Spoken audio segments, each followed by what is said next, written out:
Paramashivoham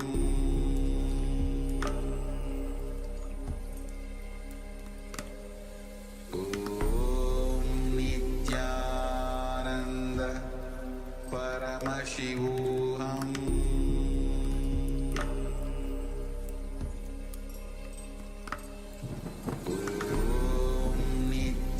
Nithyananda Paramashivoham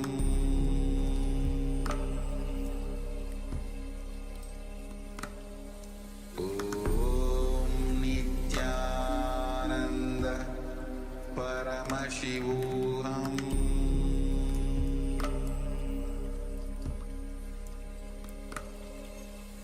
Om Nithyananda Paramashivoham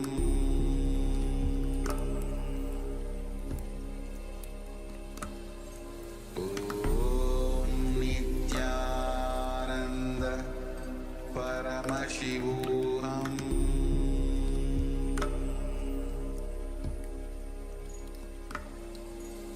Om Nithyananda Paramashivoham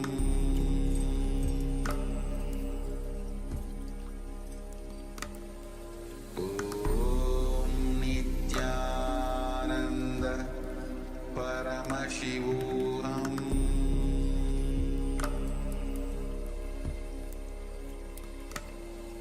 Om Nithyananda Paramashivoham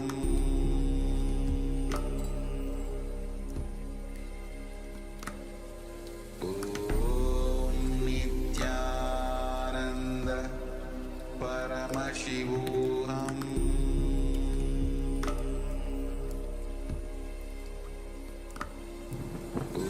Om Nithyananda Paramashivoham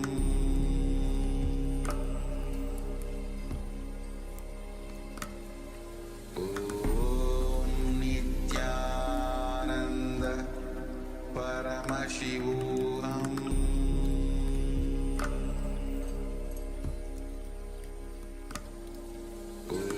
Om Nithyananda Paramashivoham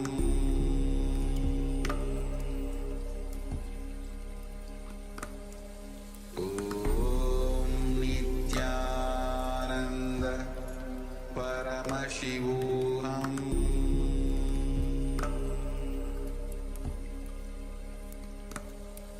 Om Nithyananda Paramashivoham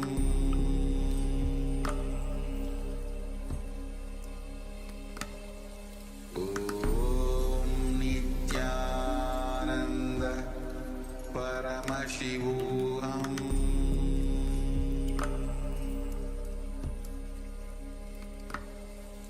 Om Nithyananda Paramashivoham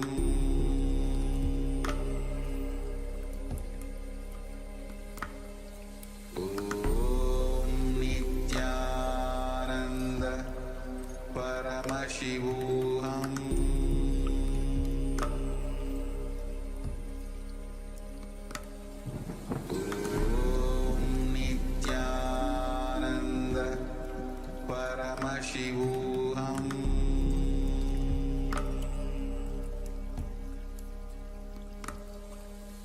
Om Nithyananda Paramashivoham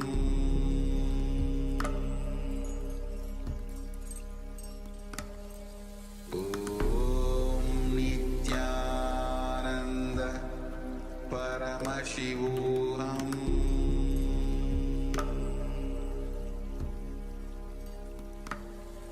Om Nithyananda Paramashivoham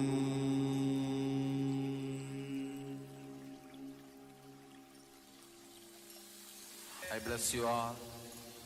Let you all open all your three eyes.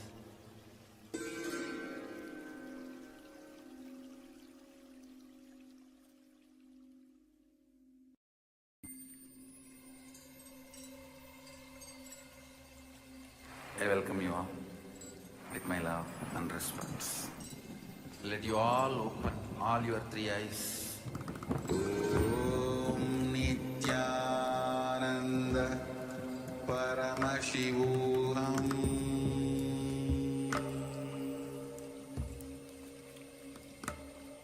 Om Nithyananda Paramashivoham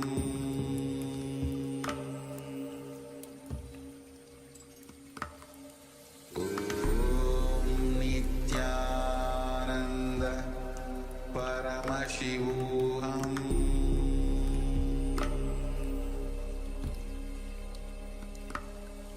Om Nithyananda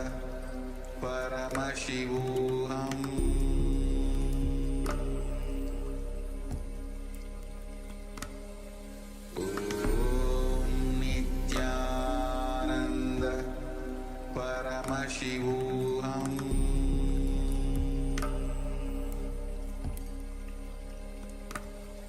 Om Nithyananda Paramashivoham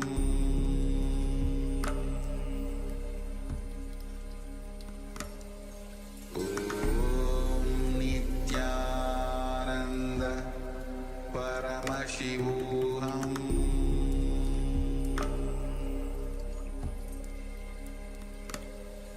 Om Nithyananda Paramashivoham Om Nithyananda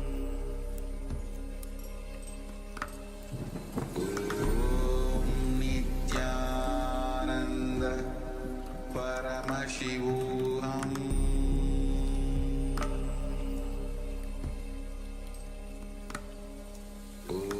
Om Nithyananda Paramashivoham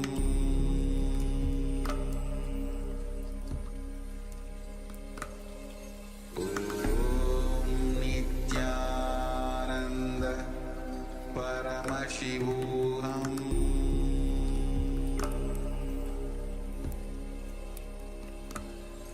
Om Nithyananda Paramashivoham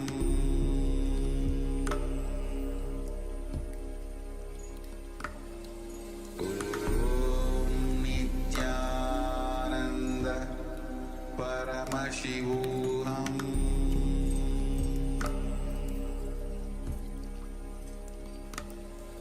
Om Nithyananda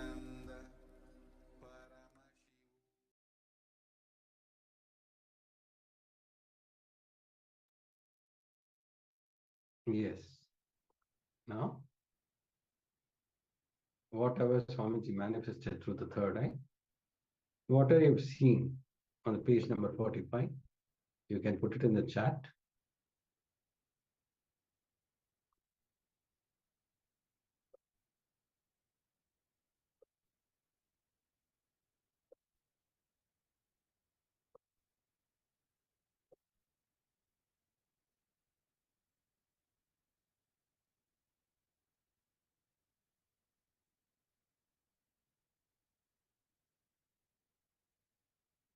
Yes, let's take a few moments to share.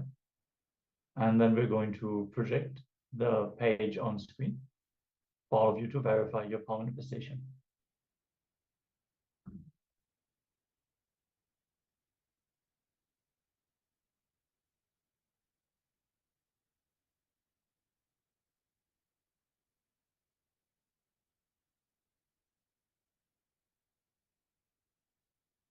Yes, we're now going to project the page and read it out for you so you can verify whether this aligns with what was revealed to you.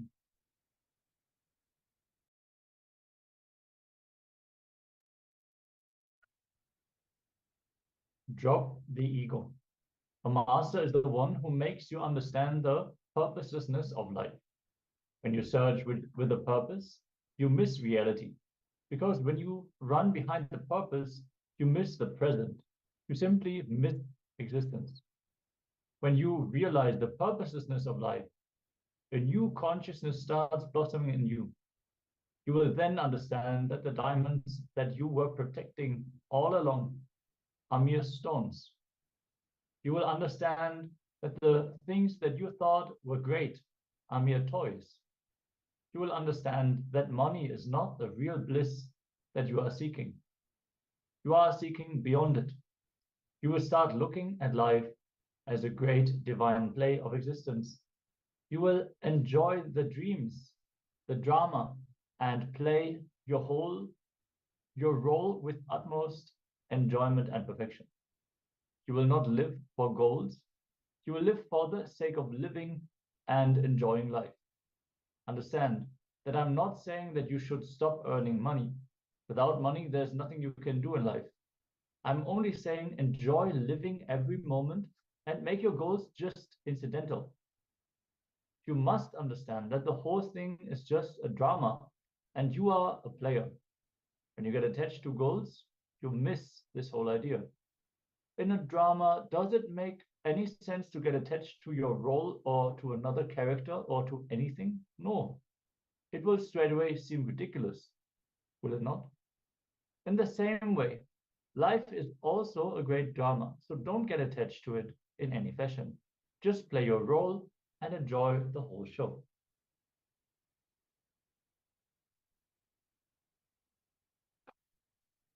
Yes, if you have seen this or any of the sentence, it has been revealed, you can put it in the chat.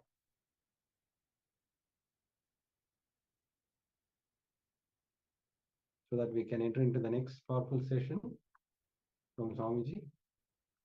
On Shivoham, you are not you. It's a powerful revelation from Swamiji. Have a book and pen along with you so that we can enter into the powerful session where Swamiji is revealing all the powerful cognition.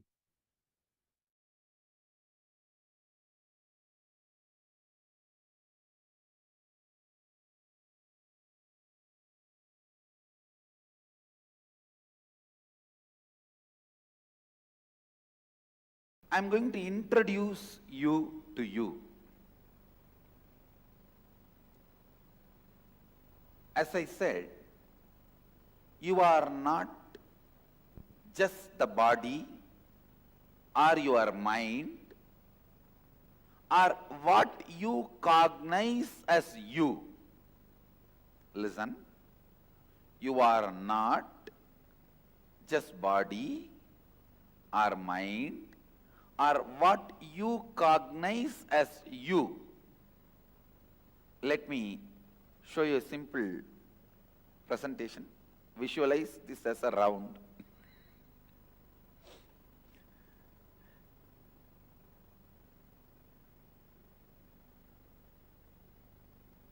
I am trying to redraw whatever is projected.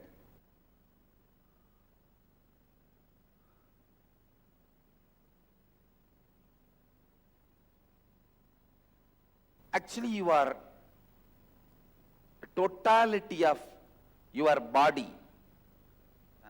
Please, the first component of you is your body, the physical body which you are carrying, which is made out of bone, flesh, blood. This is the first component. Then second is your breathing structure. Inhaling, exhaling, the breathing structure is the second. Third, your mind, sometimes up, alive, excited, sometimes depressed, sometimes frustrated, sometimes feeling guilty, sometimes feeling alive, bright, sometimes feeling tired, bored. Mind, that is the third part of you. Fourth, what you cognize as you, what in core of you, what you cognize as you, what you feel as you, that's the fourth part of you. Fifth, the bliss, freedom beyond all these four, I can say the glimpse of real you. The real you is not what you think as you. Actually, the real you is covered by what you think as you. So whatever you think as you, your body, your breathing system, your mind, your cognition, when you penetrate all these four, then you realize the real you. You experience the real you. These 5 layers, in each layer you have certain mental patterns, incompletions. I can say that when you travel in city, if you are going from here and want to cross the city, so many diversions. Suddenly one political rally, take diversion. Then road is cut by PWD, take diversion. Road is cut by BSNL, take diversion. Traffic jam, take diversion. Finally, instead of crossing the city, you will end up back in the same road. No, that's what exactly is happening in our life. When you try to cross layer by layer and reach your core, please understand, every day, every one of you are struggling to experience your core. When you are back from your work, the way you throw your shoes, throw your clothes, lie down on the bed, even in that moment, you are trying to reach the real you. Unfortunately, constantly you are facing the boards, take diversion, take diversion, take diversion. Each one of your mental pattern is take diversion board, no entry board. Take diversion, no entry, road closed, maintenance work going on, sorry for the inconvenience. These are the boards you are constantly facing. Every pattern, every incompletion you are carrying is no entry board which stops you experiencing the real you. The real you. I should define the word incompletion. Words, thoughts, emotions, residues, hangovers of the past sitting in your present and not letting you live your future is pattern. Listen. Words, thoughts, emotions, hangovers, residues sitting in your past, not letting you live your future is incompletion or patterns. It can be as simple as morning cup of coffee. There are many people, without cup of coffee, they can't get out of their bed or they can't get out of their bedroom. Many can't even go for 1, 2, 3 without cup of coffee. Now it's a physical level pattern. It can be as simple as cup of coffee and as complicated as always attracting abusive relationships.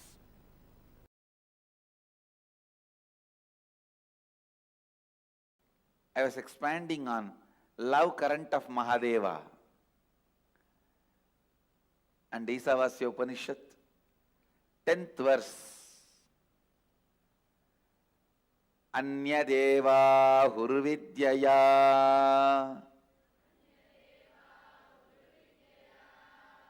अन्यताहुरविद्यया इति शुश्रुमधीराणाम्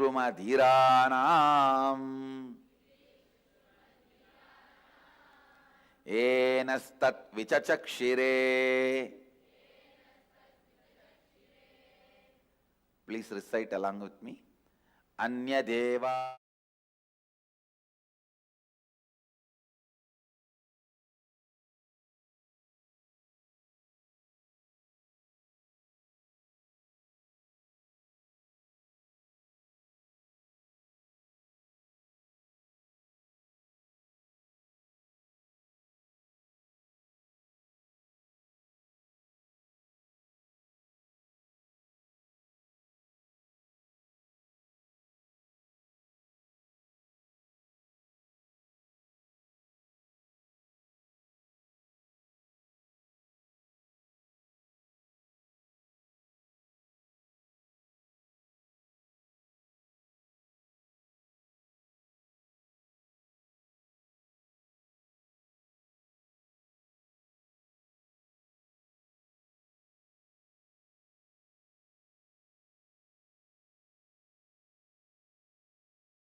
Nithyananda, Nithyananda to all the participants.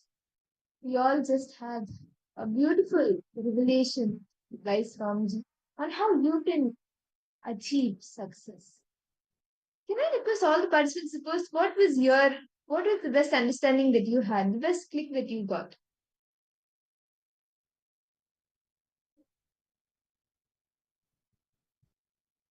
Can I request all participants, suppose it was actually a very powerful revelation all of us just now listened to. Can I request all participants, suppose what is it that each and every one of you understand from this beautiful revelation? What Swami has revealed? Yvonne, okay, I see many of the participants logged in. Wang Han Yu, Nithyananda, Judy Silla, Master Creators. Yvonne, Kylie Wong. Yes, Nithyananda to all the participants. Yes. Can I request all of you to post what exactly did all of you understand from the session? It was a very powerful revelation Swamiji spoke, right? The key, how to be successful in your life, how you can manifest anything you want in your day with health, wealth, relationship in your job. how you can manifest success, how you can manifest success in that key. Swamiji very beautifully gave a key for us to manifest.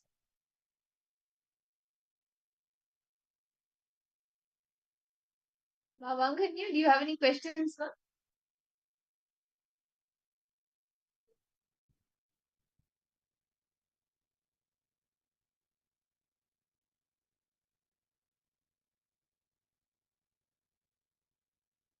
Swamiji very beautifully revealed in this video, in this session. Swamiji very in segment, Swamiji very beautifully revealed how most in life we keep Guru as a negotiating table.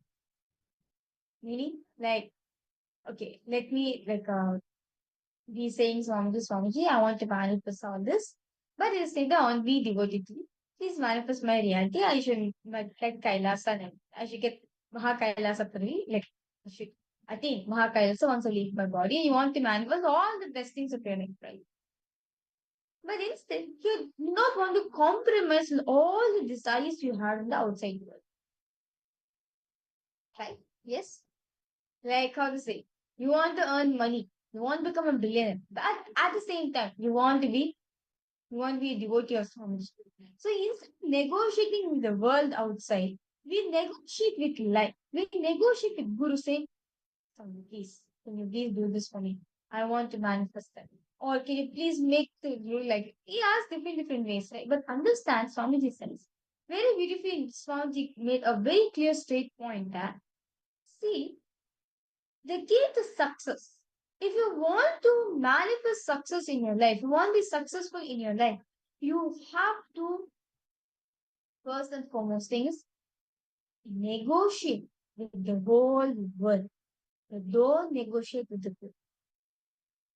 What it is, whatever it is, never negotiate with me. Never negotiate with Paramashivoham. Very beautifully, Swami also revealed that never questioning Patini in what? I'm not going to negotiate with my Guru. No matter what happens, I am not going to negotiate with him. I will negotiate the whole world for him, but I will not negotiate. How many of you are catching this?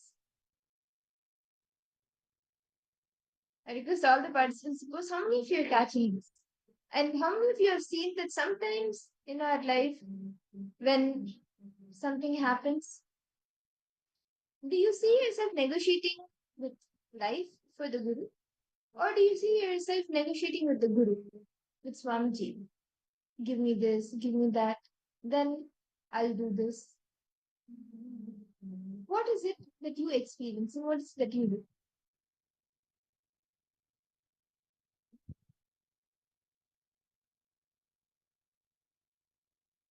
Actually, there is a very beautiful story in Swamiji's life. You can say this story contains actually so many powerful combinations. Whether it is not negotiating with the Guru or whether it is always following the Guru Vak. So many powerful combinations you can actually get from this one story where one day, like it's a daily routine for Swamiji to go to the Arunachaleshwara temple. And every time and like the entire area, it's also can hear the temple bells all the time. Like when the temple bell rings, okay, Naivedyam is done, this Abhishekam is done, this Kala, this time is done. When the temple bell rings or when a certain event happens, the entire city, like the town gets to know, okay, now it is time for this. So one day the like Swamiji was with his gurus, Isaki Swamigal and Mataji Kutumal. That time the temple bell rang. So actually Swamiji was sitting with Ragupati Yogi and Kutumal. So the temple bell rang. And the Naivedyam was ready. It was time for the Naivedyam. The prasadam, like the Naivedyam, the offering was done. So the prasadam, it was being distributed.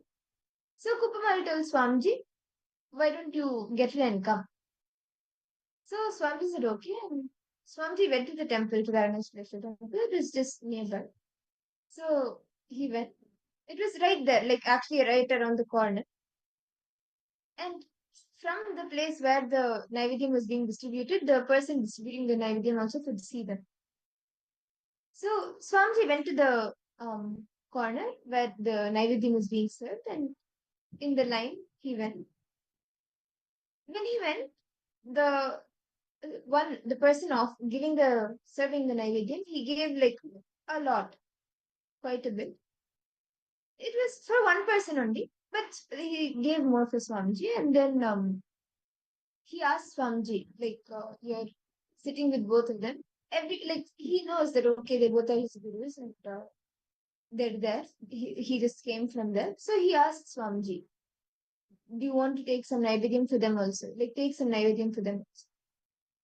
But just at that point of time, behind Swamiji, some of Swamiji's, like, the classmates and the other kids of that locality, they were standing. And suddenly Swamiji felt like, oh God, they will think that I'm taking so much Naivedyam, so much food. So they will make fun of me. So immediately Swamiji said, no, it's okay. This much is enough for us. This much is enough.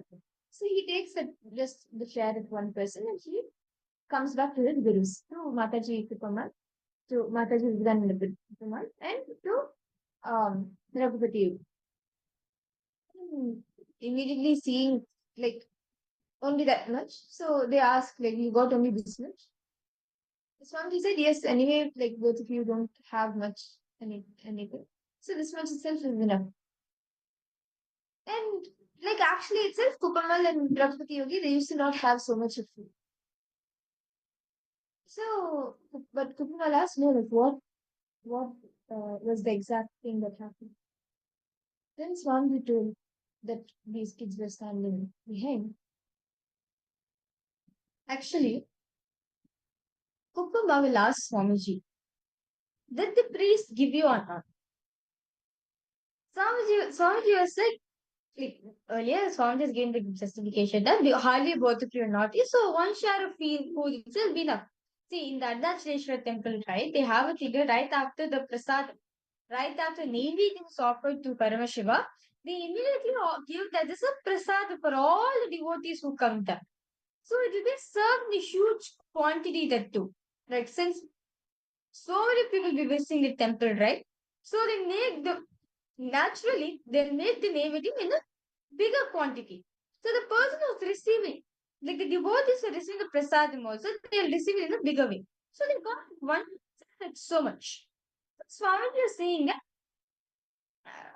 anyway, both of you will hardly eat food. So one share of meal, one share of prasadam is enough for you guys. But Kupamal asked, did the priest give or not? And he said, yes, the priest gave. But I did not take it because two of my friends were there. They were standing behind me. And if I take two shots, they will think that I am a food person and I stay in the temple just to take prasadam only. And I don't do anything. I be only in the temple just to take the prasadam only. That's the Kumbal and Raghupati. Both were serious to Swamiji realized that there's no casualness, there's no playful, they're serious. Said, Kukumal said very beautiful. Kukumal said, now you go beg in the street. Beg in the street beg in your grandfather's street and come. Immediately, Swamiji went. Swamiji did not even think, okay, what will the people think? What will my friends will think if I do begging? That too, Kukumal said very beautiful, particularly.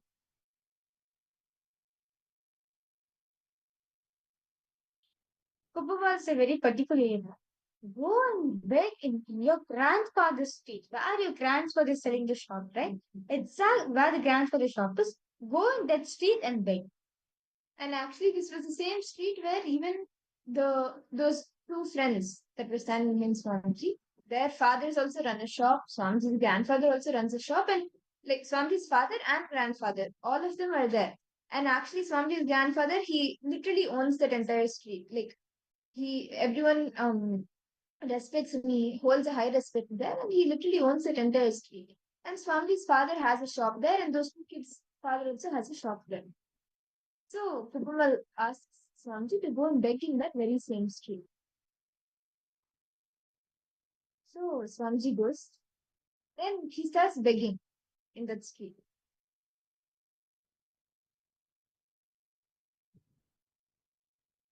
Swamiji goes and he starts begging just because he followed the Guru. Like he starts begging and he comes back with whatever that he gets in the begging. So what happened is, so Mataji Kupuma will tell to Swamiji to go and beg in the same street where the grandfather owns a shop, the rice mill actually, in the Tiruvannamalai, right? In those days and all. Swamiji's grandfather, Rajamurli Tata, he was very famous, well known in the whole Tiruvannamalai.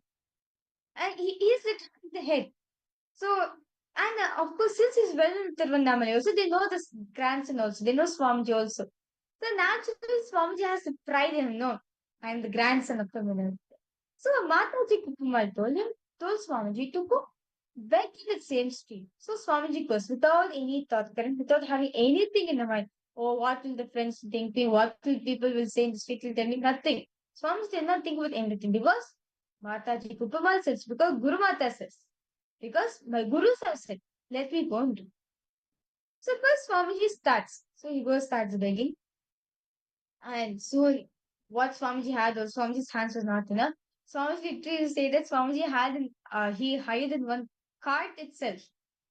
Swamiji hired in cart and literally like so much people were giving. When Swamiji went for Bhiksha, right? So much people were giving to Swamiji. Literally at the end when Swamiji came back from the Bhiksha, one cart full of Bhiksha items, Swamiji got it and offered that as Swamiji's. Offered that as Betul, Mataji Kupumal and Vibhinand Mataji Kupamal and Raghupati Yogis offered that Bhiksha also there. Next morning, and both the friends know who was there behind Swamiji, who was also collecting, who were also getting the prasadam. Both of them asked, "Hey, what were you doing yesterday? Did something special happen? Did some Venkateshwara Vratam? So what were you doing yesterday? That you're doing the stellas also?" And inside Swamiji's inner space, Swamiji was thinking that for both of you only, I went for begging yesterday. There was no special anything, nothing like in Swamiji's inner space. And Swamiji is saying, because of both of you only, I went for begging yesterday itself. Because see, in this session, very beautifully interesting Swamiji Swamiji will reveal that because Swamiji thought that, okay, because Swamiji thought that, okay, because Swamiji assumed that they may have this cognition that, oh, I mean, staying in the temple because of getting the prasadam only and all those things. So, when Swamiji went for begging, right? When Swamiji went for begging in the street, that ahankar, that identity Swamiji carried, what Swamiji assumed, humility broke in Swamiji. So that's what Swamiji decided. Very clearly, Swamiji saw that without one thing about Swamiji, one beautiful thing Swamiji says at the point of time, right? Swamiji did not have any thought, nothing. Because his guru said so. Let me do. That made Swamiji to be successful. Because of that, right? Even now, whatever the abusers say, whatever it is, Swamiji does not get cheated. So understand, in the satsang Swamiji said, right? To success. If you want to be successful in your life, right? Want to be successful in any aspect, be it health, wealth, your relationship, any aspect of your life where you want to be successful, don't negotiate with your guru. Don't negotiate with your guru. Whatever it is, you will negotiate with the whole world for your good, but I will not negotiate with you. I will not negotiate with Paramashivoham. I will not negotiate with Swamiji. Just like how Swamiji had, right in this incident, just like Swamiji had the thing. Because the Guru said so, let me not have any second thoughts and let me not have any other idea, let me not assume anything. Because he said so, let me go do. Same. If we have the same attitude towards ourselves, not carry it, I see most of the time in our life, we run our whole life based on others' assumption, others' approval, right? We think that only when people give us attention, when people praises us, or when people give certification for what we do in our life, we feel great about it. But at the end of the day, when the certification is not being given to you, what do you feel? You feel lost, right? We feel powerless. We as a whole life has been gone. But at this time, we just drop the identity. If we just drop what you're holding in your inner space and just decide, let me be integrated. What was Swamiji says? Let me be integrated to them with questioning. I will not question what he says. Just from the pure understanding that what Swamiji said so, like as strongly declaring that whatever Swamiji says, it will only be good for me with the conviction. If you follow what Swamiji says, you will manifest success in it. That's exactly what Swamiji says. Don't negotiate with the Guru. Don't negotiate at all. Simply follow that simple integrated, simple obedience. Just follow.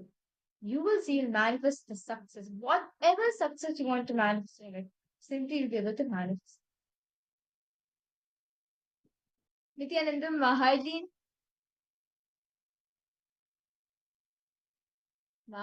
Makaili Wong, Ma Yuan, Nithyanandam.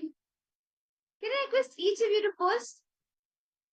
Where have you seen yourself negotiating with the Guru? Where have you seen that whenever, without negotiating with the Guru, you took the decision, like, yes, whatever Swamiji is telling, let me do, and you've actually manifested a Guru. You actually had a shift. Mahalin, do you have any questions, Ma?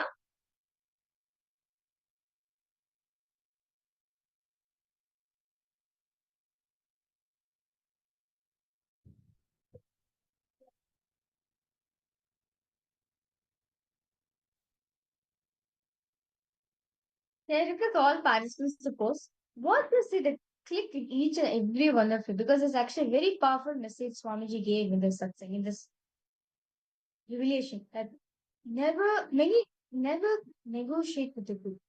Instead, negotiate the whole world, but don't negotiate.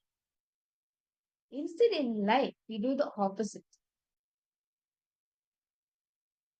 Can it all participants now what to write down? Clearly, if you can write in piece of paper. Where in your life, what are all the situations in your life where you negotiated with Swamiji? Where you negotiated good? Write it down, details. Where where you negotiate with with Swamiji, but not the whole. Please write them detailly as possible. What are the areas in your life? What are all the fields in your wherever, anything, whether personal or whatever, in any aspect of your life. Where are the areas? What are all the areas in your life where you have negotiated with people? Please send it down detailly as possible.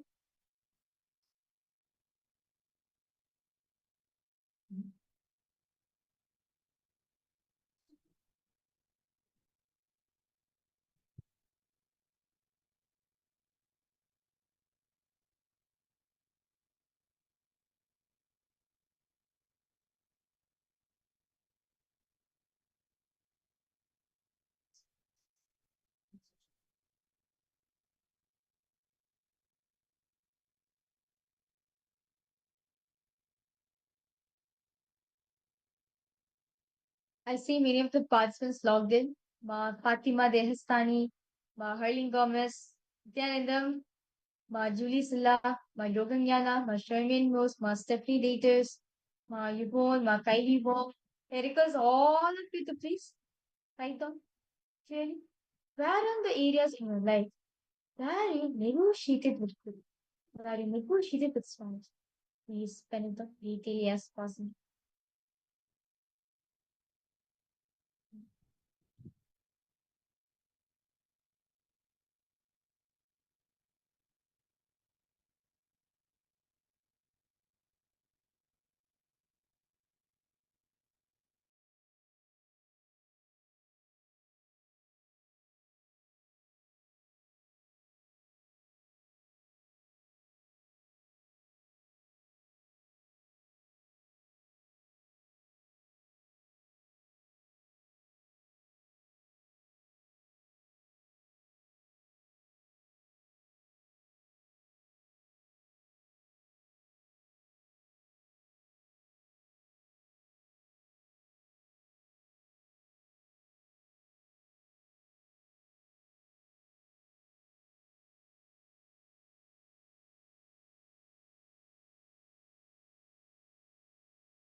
on detail every aspect in your life, where you where you negotiated with Swamiji for your desire.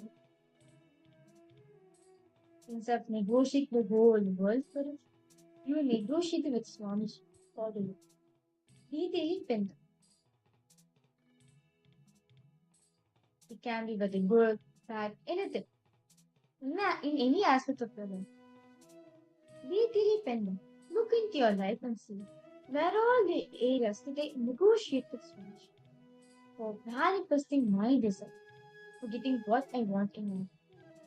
It could even be as simple as Swamiji told you to do yoga every day or take high tuck every day. But every day you give some other reason to yourself. You negotiate with Swamiji instead of negotiating with your own mind. That means that we sleep for a few minutes. Or try to please to better. That we take it tomorrow. That we skip it. Whatever. They negotiate with the Guru. Then that time.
Now, I hope all the participants and listeners have been able to see where exactly you have negotiated with the guru.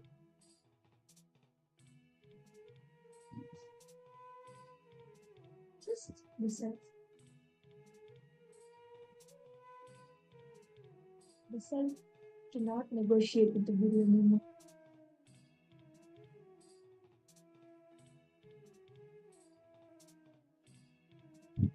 Take a minute to make that decision.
Nithyananda.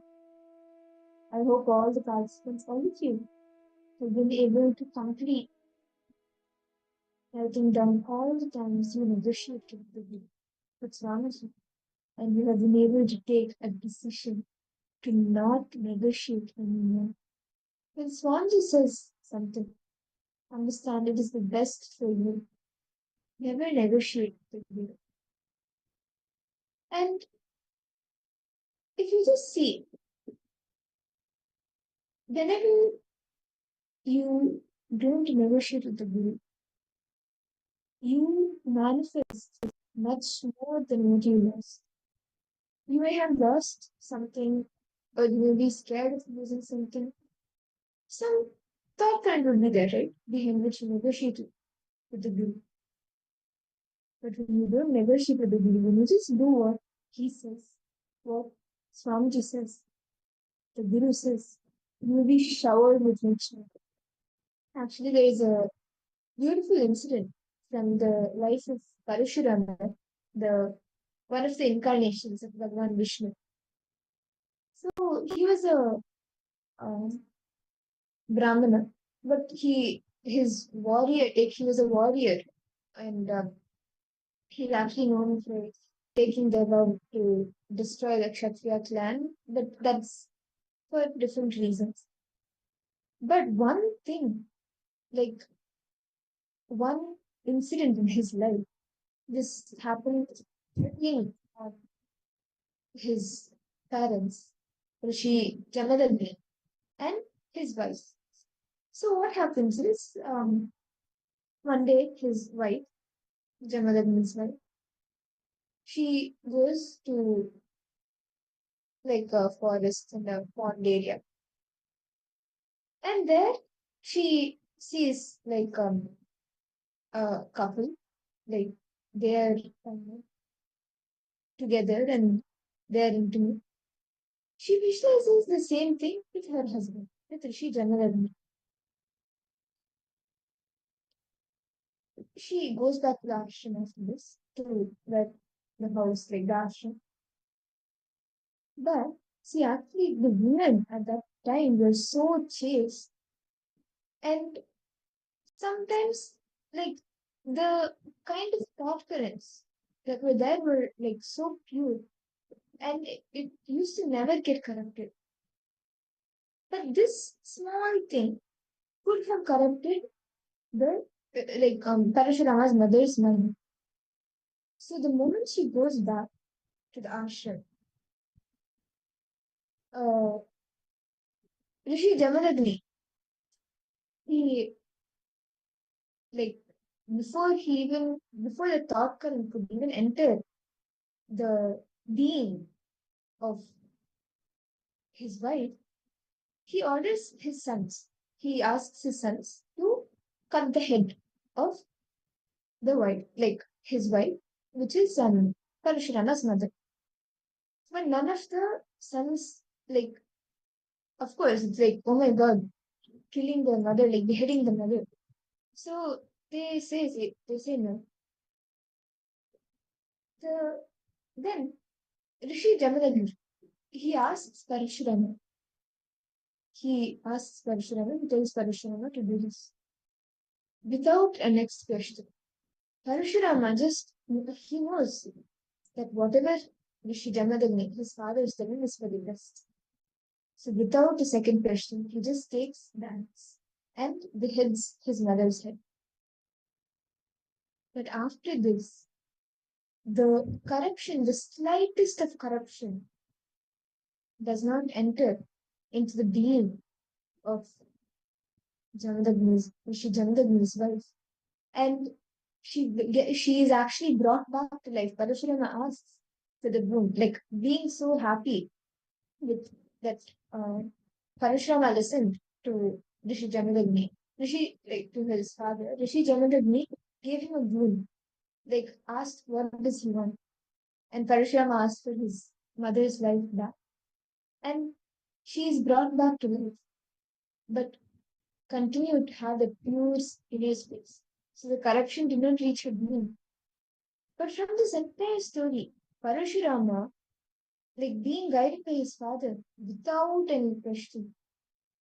When his father said to do it, he just did it. No negotiation, no question. And what did he get out?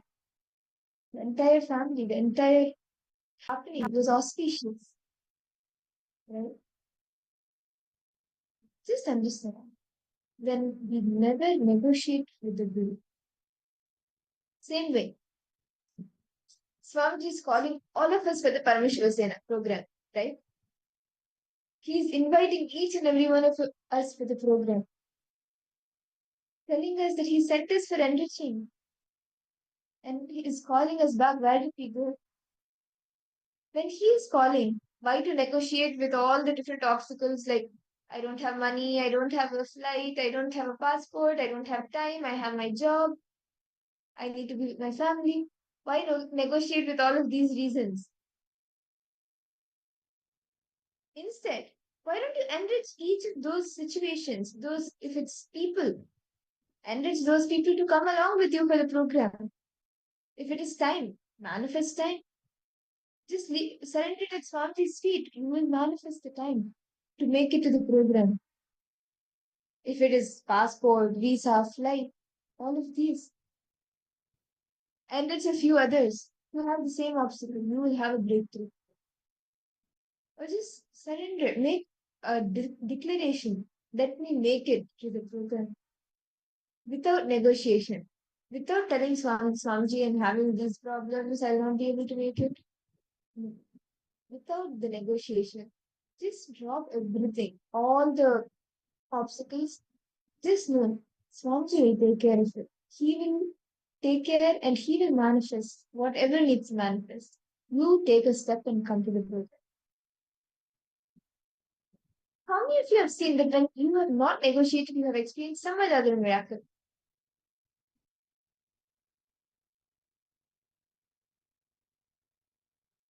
Maharid, Mahakalibong. Come on, each of you can post.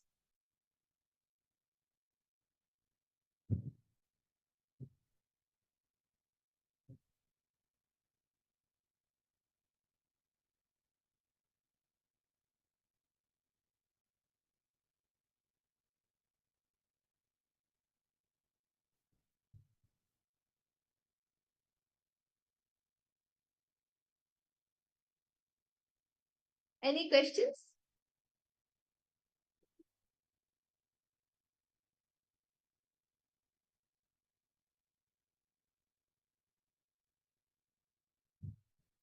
How many of you have signed up for the program, for the Paramashivoham program? Ma Harleen, are you making it to LA for the program?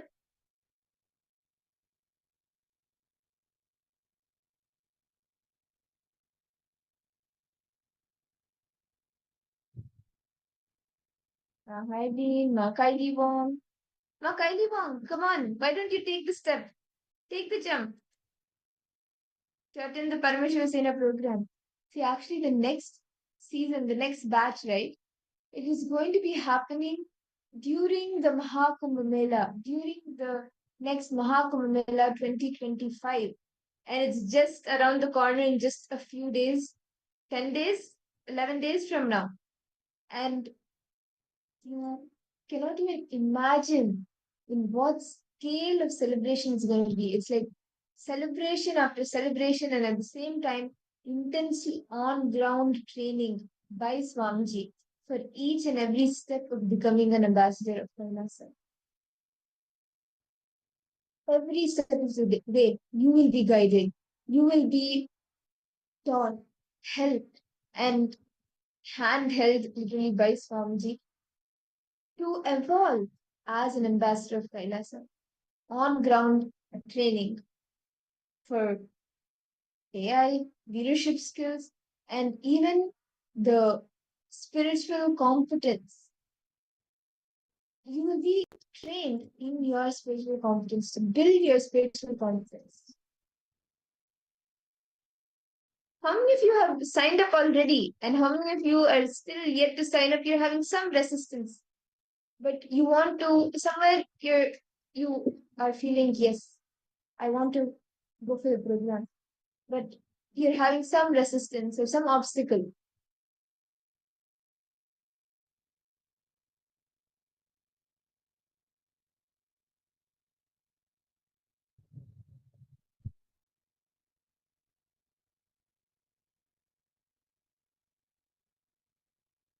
Actually, like I just remembered one beautiful incident, um, which I wanted to share with all of you.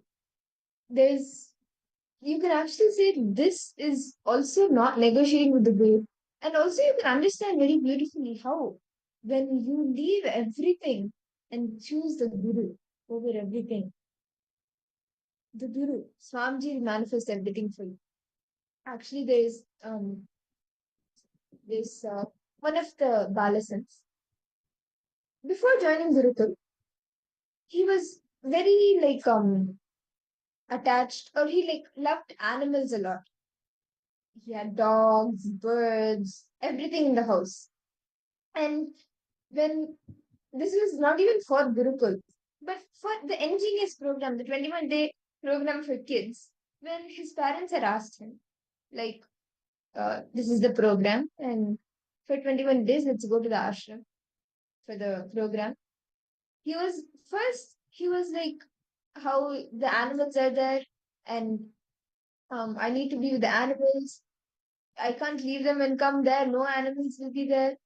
So there was initially some resistance. And the parents were trying to convince him with some reason or other, no, why don't you come? You will have more friends, you will learn this, you will learn that, you will learn yoga, you will learn pool, everything. Different things. Like how it was a young boy, right? So the parents were trying so many different reasons, like why don't you come for the program? It's okay, just 21 days, the animals will be here, only we can, or 1 or 2 we can get there and come. And there also animals will be there, it's okay. But still there was some resistance. Then one day, he heard one satsang of Swamiji's, and he got a click. Something clicked with him. It shifted something in him that he decided, okay, let me go for the program. Let me go for the program. It's just 21 days.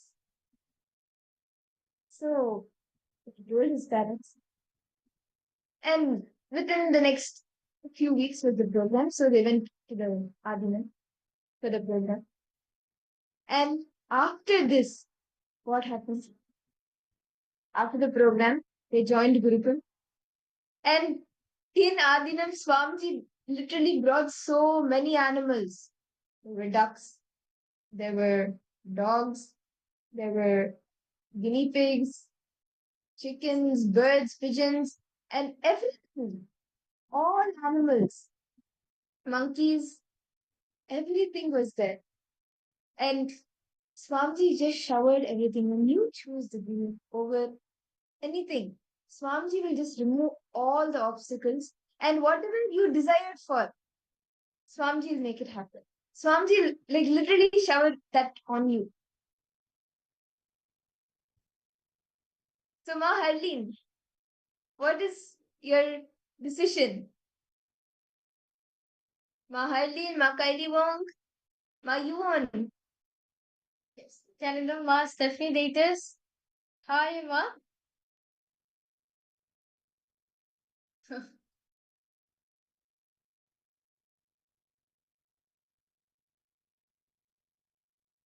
Doing good? Yes. How are you feeling, Ma? Did you do the completion? Did you do the completion process as you took? How are you feeling exactly within yourself? That suffocation which you're feeling inside yourself as you're sharing, then the suffocation which you felt inside yourself, that you feel like you can't take bad decisions in your life, and the self-thought which you're having within yourself. How are you feeling with that, Maha? Can I request you to share?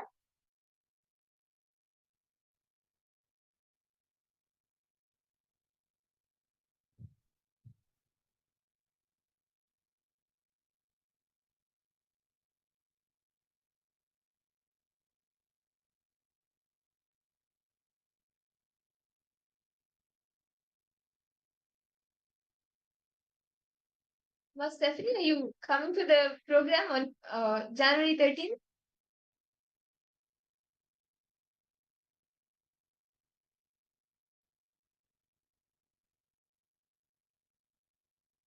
Were you able to look into the resistance?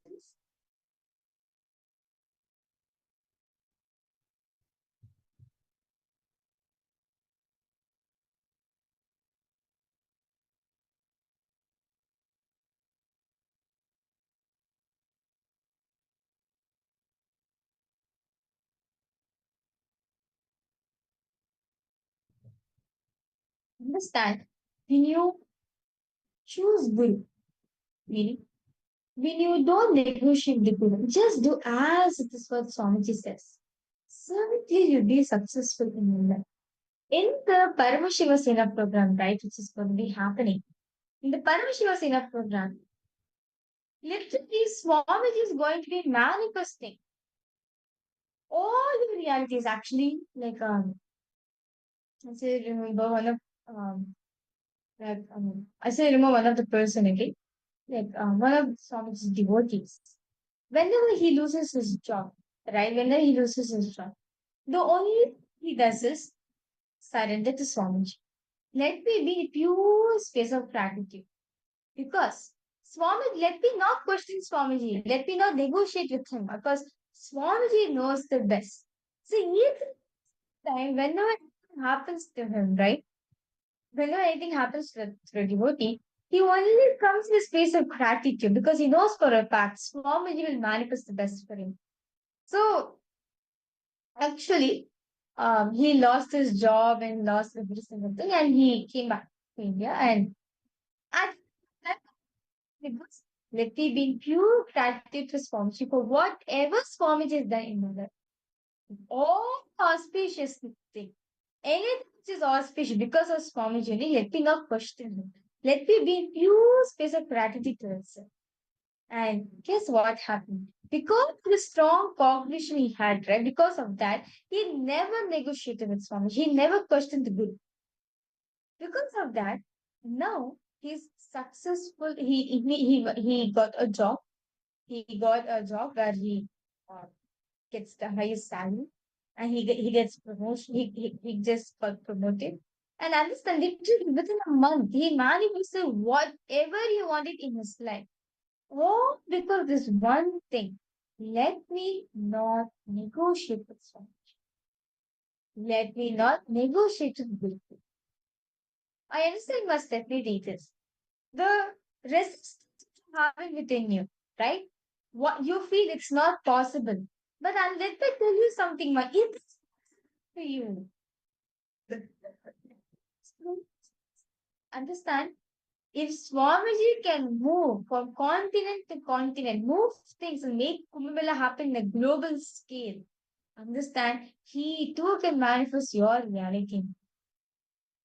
Swamiji says very beautifully, I'm asking you to take only one step, just one step to you. But I've already taken millions of steps, only to request you to take one step itself. Understand? If one step towards Guru, the Guru takes thousands of steps, 10 steps for you to be, for you to manifest whatever you want in your life. But unfortunately, we are not ready to take that step. We are ready to negotiate. We're ready to go to the extent and negotiate with him. But not actually understand why he's saying so. Because see, Guru knows everything in life. Just by listening to him, right? Just by listening to Guru, whatever Guru says, soon too you'll be able to manifest anything on your life. Must definitely the see. The resistance which you carry within you, what are you resisting? It is actually nothing. It's just deep self-hatred. Self-doubt which you carry within yourself, which is why you think anything in my life is impossible. Because actually, I'm able to say very clearly, Swamiji just revealed from me. So you must definitely this. There's someone in your life when you were small, right? When you were really young, and you wanted something like something which is really dear to you, really wanted some objects. Swamiji showed me very clearly, and because of that, Like you went all out to your parents, to your siblings, to your cousins, and everything, just for you to get this one option. But unfortunately, you are not able.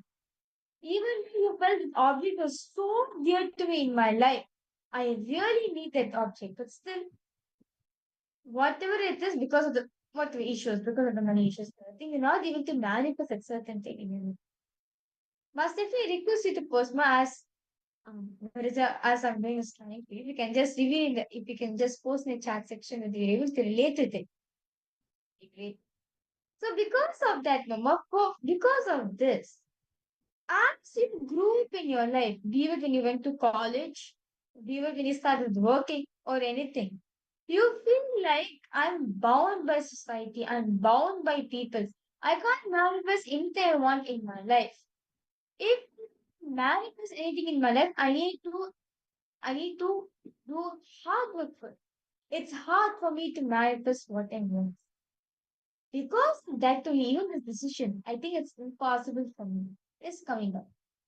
See, in my life, it's so dear to me, will not manifest.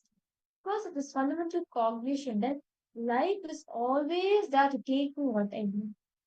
So it's ready to take up, remove what's the dearmost thing in your life. But Stephanie, are you understanding? Are you able to do?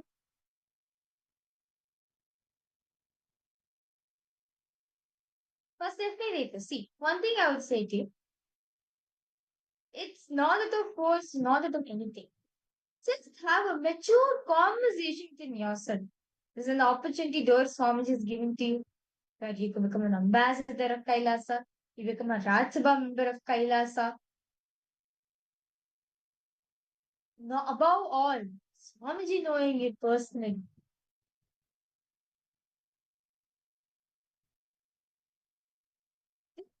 It's not possible, but it is very much possible. All you need is just drop that resistance you're carrying in you. You drop the resistance to you, see simply you'll manifest what you want.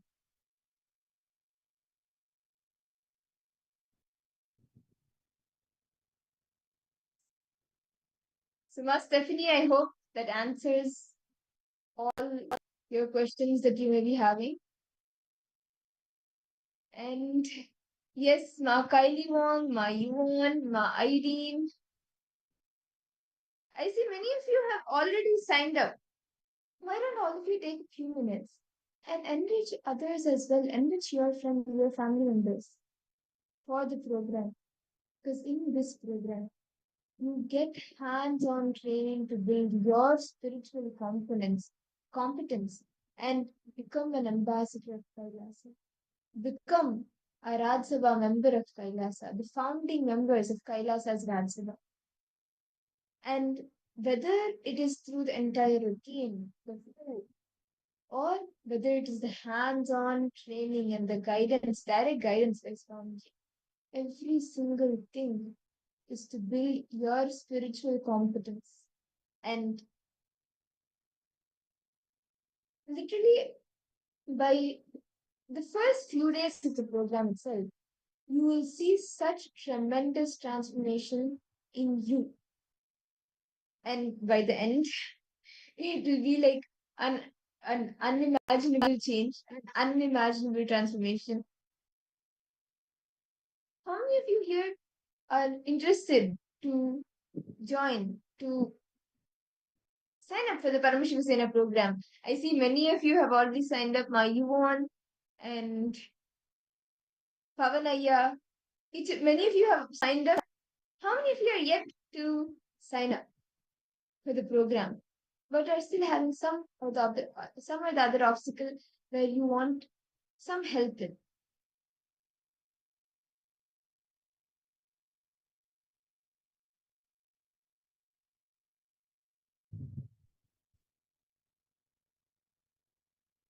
Nithyananda, Pavanaya.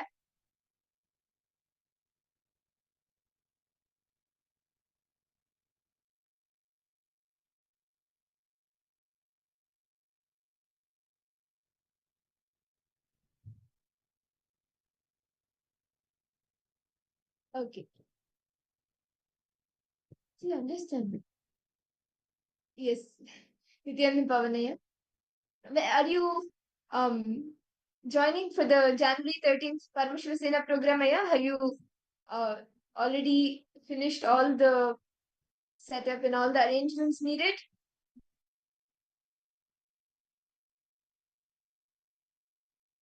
You will actually have a blast in the program. It will be like a spiritual blast, especially with the program happening and the Kumbh Mela happening. It will be like a spiritual blast and such intense energy and activism throughout the day, on the on ground training, and even the entire Kumbh Mela celebrations, grand celebrations of Kumbh Mela.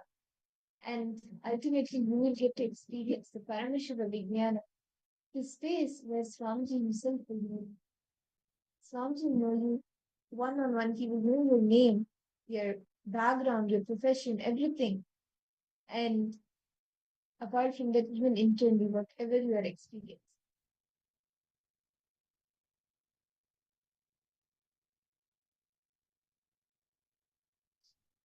Mark, everyone, are you ready for the program?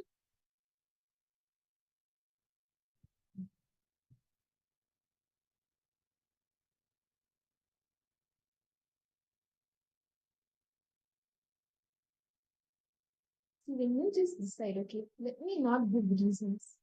Let me not negotiate with the Guru. Let me just make it happen. Let me manifest that reality. Swamiji will come rushing to you to make it happen. Yes, Kavanaya, you have posted a message.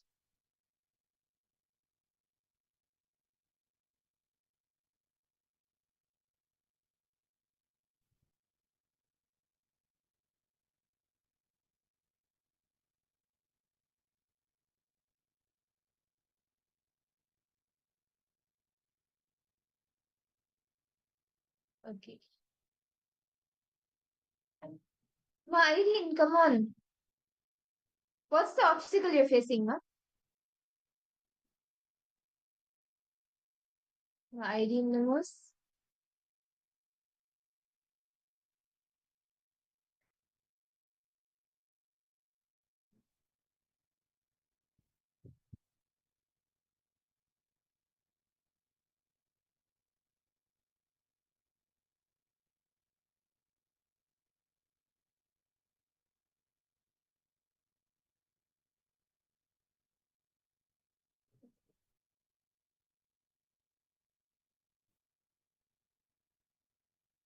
Now,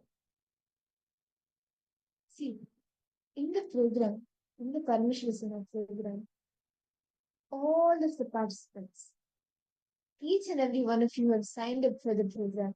You will get to experience a different dimension, a different level altogether, whether it is in the lifestyle, whether it is in the on-ground guidance and training by Swamiji, in every level, you will have a breakthrough, physically, mentally, everything. So if you have not signed up yet, take a moment and you can head to ecitizen.info/PSS and sign up, as this is going to be a tremendous breakthrough for you to have and build the spiritual competence. It will be literally the place where you can decide, let me break all my fakeness and just surrender to Swamiji, manifest Swamiji through me. And with that, now let us all take a few minutes and actually immerse ourselves in the devotion for whatever Swamiji has blessed us with today. Let us take a few minutes and immerse ourselves in that gratitude and devotion to Swamiji for showering us with everything through the Sankirtana, singing the praise, the song, the name of Swamiji, the glory of Swamiji.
चर पर पूर्णा शिवोऽहं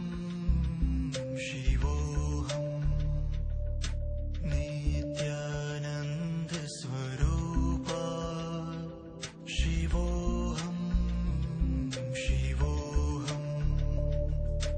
नित्यानन्द स्वरूपा शिवोऽहं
शिवोऽहं शिवोऽहं शिवोऽहं शिवोऽहं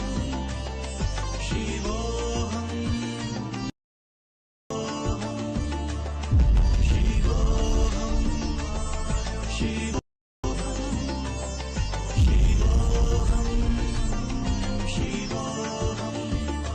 शिवोऽहं शिवोऽहं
together.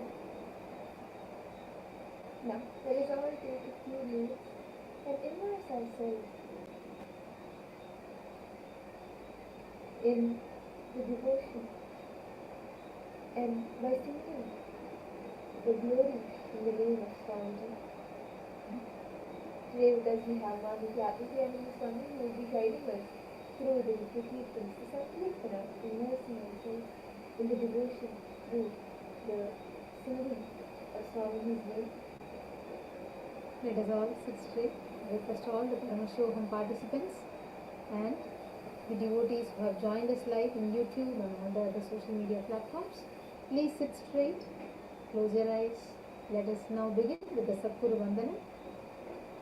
Nithyanandam Paramasukadam Kevalam Jnanamurtin Dvandvatitam Gaganashadrisham Tattvamasyadilaksham Ekam Nityam Vimalamachalam Sarvadi Sakshibhutam Bhavatitam Trigunarahitam Sadgurun Tam Namami.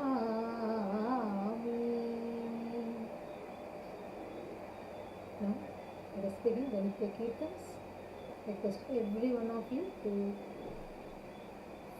have a deep feeling connection with Swamiji and sing along with us. We will be projecting the lyrics on the screen for you, so you can read the lyric and sing along with us. Let us begin.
the Vishwambara.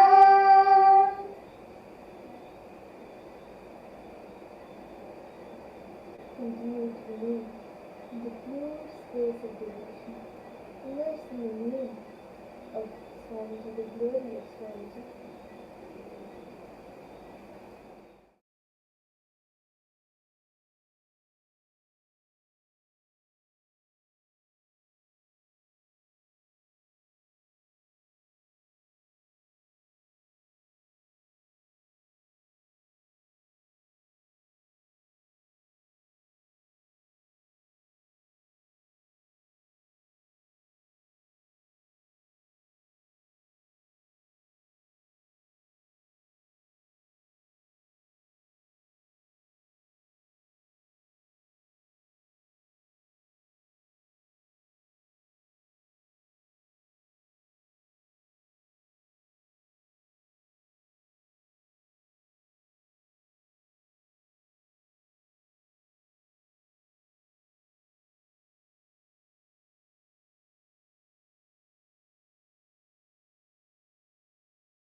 Shankara,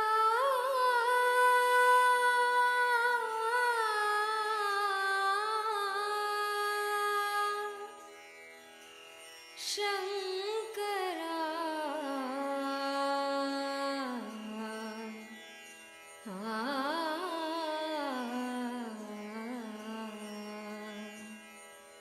Nithyananda,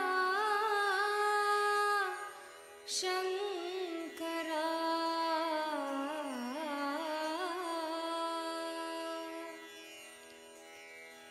Nithyananda, Shankara.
Nithyananda Shankara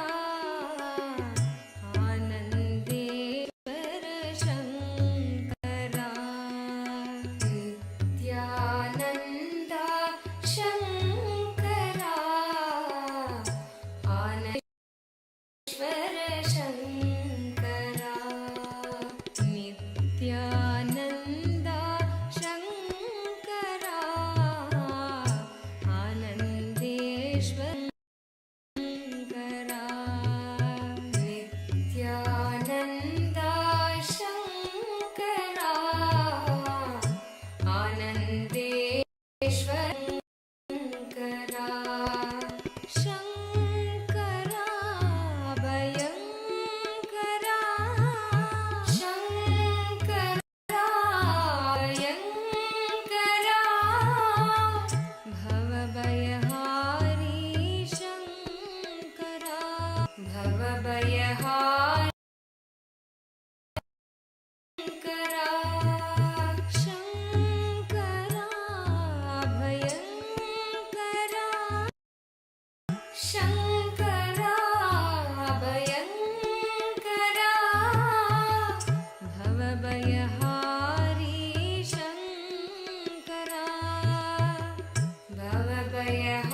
Nithyananda.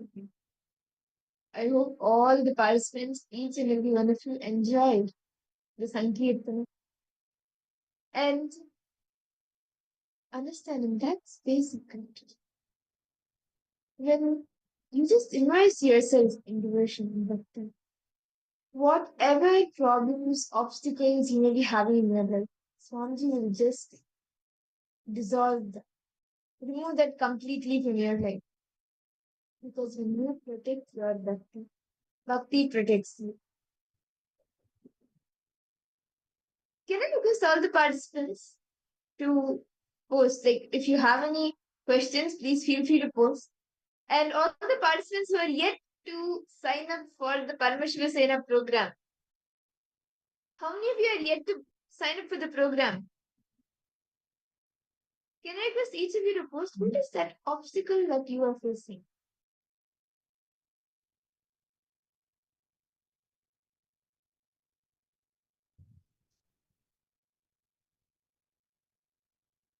And Pavanaya, it's very good that you're almost there.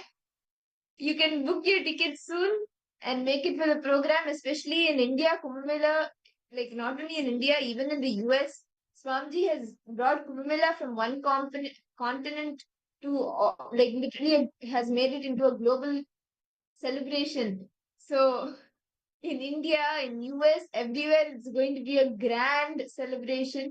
And very happy to know that you are going to attend and you're at the last step of booking the ticket, the train. Okay. Aya, why don't you take some time, enrich your family also. When you enrich others, those powerful cognitions become a part of you. And even as a Paramashivoham member, Swamiji is calling you, saying that, hey, I sent you for enriching, why did you do it? So why not start enriching more and more people? Invite your friends, your family members to come along with you for the Paramashivoham program.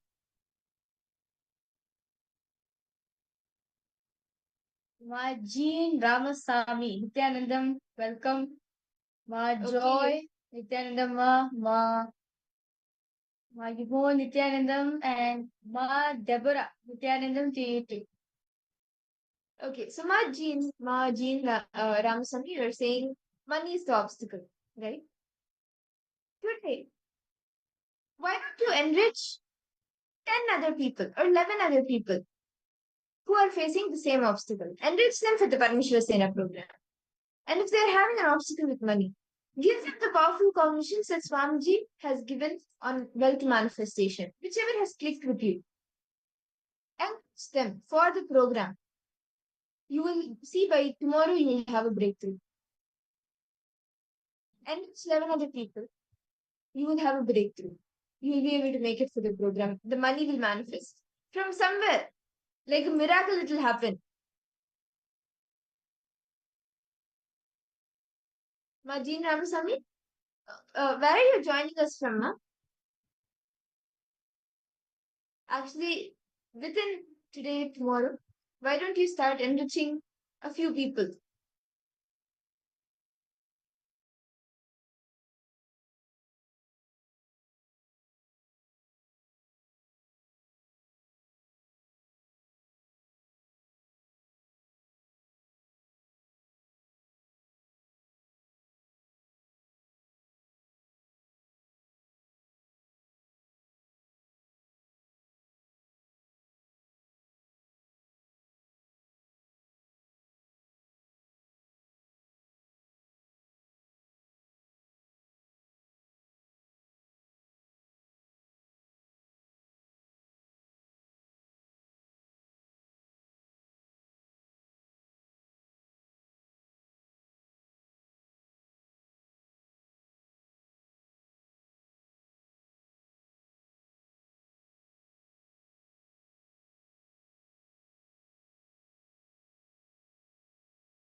Yes, Nithyanandam, to all the participants once again, we would like to complete with you for the technical glitch. So as I was sharing earlier, Marji, why don't you enrich in the next few hours and maybe even tomorrow? Why don't you enrich 11 other people for the program? It could be a few other of the Sangha members or even your family members and your friends. Why don't you spend some time enriching them? You will have, okay, you're joining us from Guadeloupe. Ma, why don't you enrich few others from the Guadeloupe Sangha or the entire Guadeloupe Sangha? Why don't you enrich each and every one of them to join the Paramashiva Sena program? When you enrich 11 other people, those same powerful cognitions will become a part of you. And when the powerful cognitions become a part of you, those same powerful cognitions will manifest on the outside, which will attract wealth. Because what you cognize and what you believe is what manifests. Wealth is an extension of you.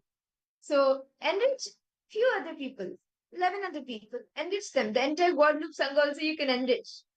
You will have a breakthrough, you'll be able to make it to the program. Whereas Swamiji says that one of the ways, if you want to get rid yourself of any obstacles in your life, start enriching. When you enrich, right? When you enrich continuously, like when you enrich 11 more people that in the Paramashiva Sena program, you will see the 12th person you will manifest come for Paramashiva Sena program. Pavana, you've posted, even though surrendering to Swamiji's feet is so enriching a possibility, somehow I want to try and carry some weight. Otherwise, Swamiji does everything for us tirelessly. Yes, Sayya, definitely. That's it, Swamiji says. The only thing I ask you to do is just enrich others. When you enrich, right, you'll actually get clarity in your Swamiji says very beautifully. If you want someone, right, if you want to call someone for Pada Puja or even to save us in anything, you convince yourself as your being. Yourself is a first person. You're listening to yourself first. Your being listens to your decisions first. So only we trigger good in you. You have the ability to trigger the Guru Bhakti on the other person. Simply, when the conviction of you attend the Paramashiva Sena program is urgent, it is intensity for you. When you have the conviction, same way, the other person's conviction also gets shifted as life is a mirror. That person in front of you is a mirror. Whatever carrying in your inner space, he simply reflects. Yes, Nithyananda, ma, you won't? Welcome, ma. Are you joining us for a Paramashiva Sena program?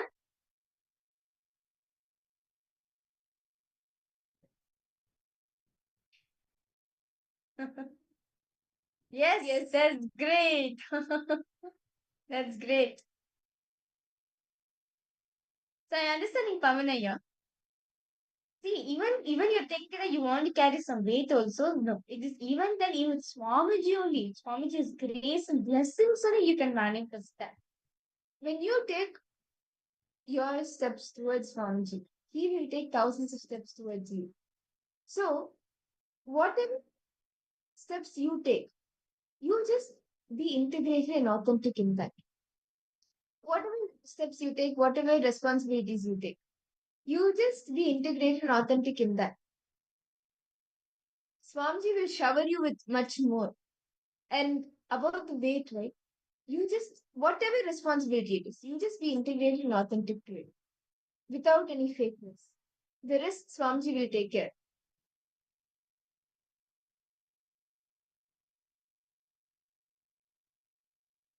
Pavanaya, is any of your other family members also joining?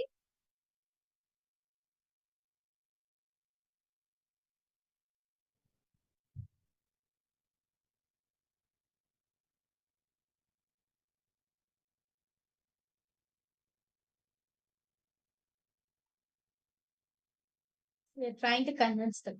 See, Ayya, don't come. Oh, okay. No problem, Ayya. See, one thing, Ayya, why don't you enrich your family, your close family, your cousins, or your friends also? That's also fine.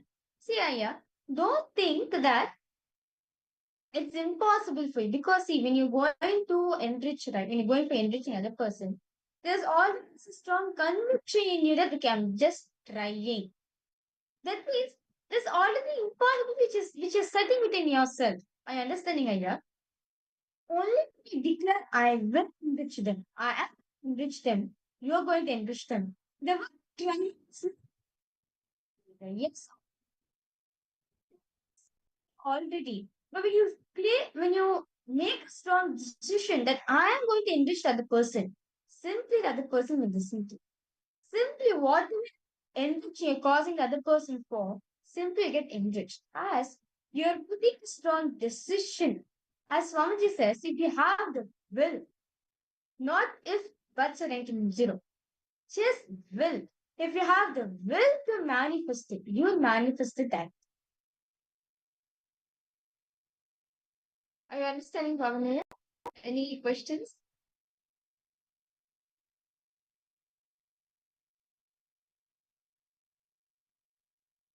Nithyananda, Ma Sorojoplish, welcome, Ma. Ma Anandeshwari, Nithyanandam to you. We'd like to welcome all the participants who are newly joining for the program. Nithyanandam, welcome for all of you. Ma, why don't you enrich even your friends and your family members and even the other Sangha members in Singapore and Malaysia?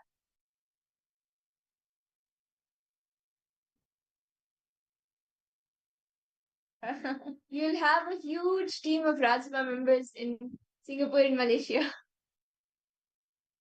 And it'll be like so many ambassadors, so many extensions of Swamiji in Singapore and in Malaysia and all around the world, going from one place to another, enriching, enriching, and enriching, being his own extensions.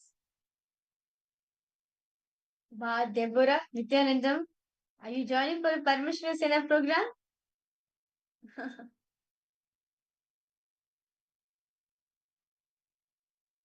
Yes.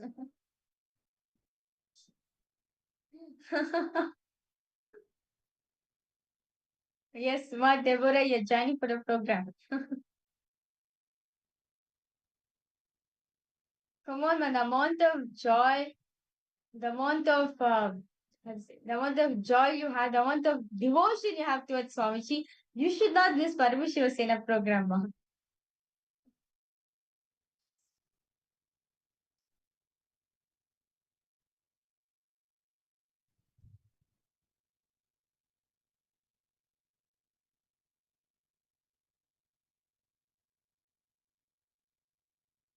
Any questions? Any of the other participants, you're interested, but you are facing some obstacle in joining for the program. It's starting in 10 days. Don't wait till the last moment.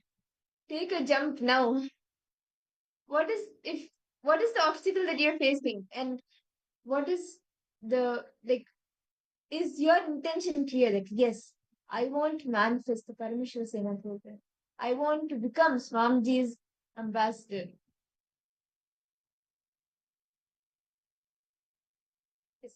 Ma Deborah, I request you if you can just type out on the chat whatever you're saying because yes, because we have muted all Zoom, so that's why we will not be able to all participants will not be able to listen or hear what you're saying. If you want to share anything, you can definitely post in the chat section. Yes, Pavan, go ahead. If you have a question, go ahead and ask. No problem. Ma Sophia Yingzi, Nithyanandam, Ma, welcome. Ma Rajeshwari PS, Nithyanandam. Ma Rajeshwari, are you attending the program in India, Ma? The Paramashiva Sena program?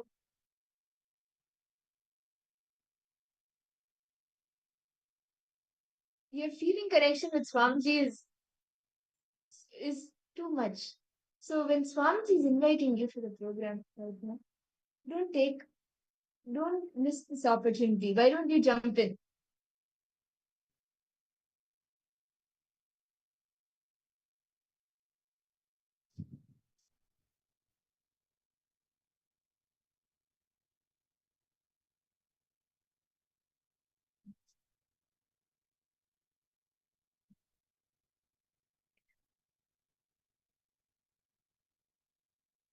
Okay, Pavanaya, you posted a message.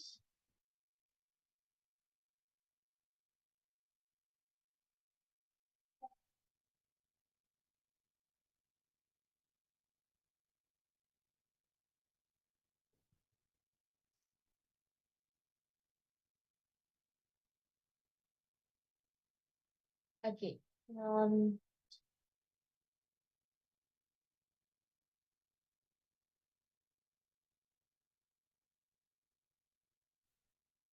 Yes, we see a few messages from some of the participants. We're just going through them.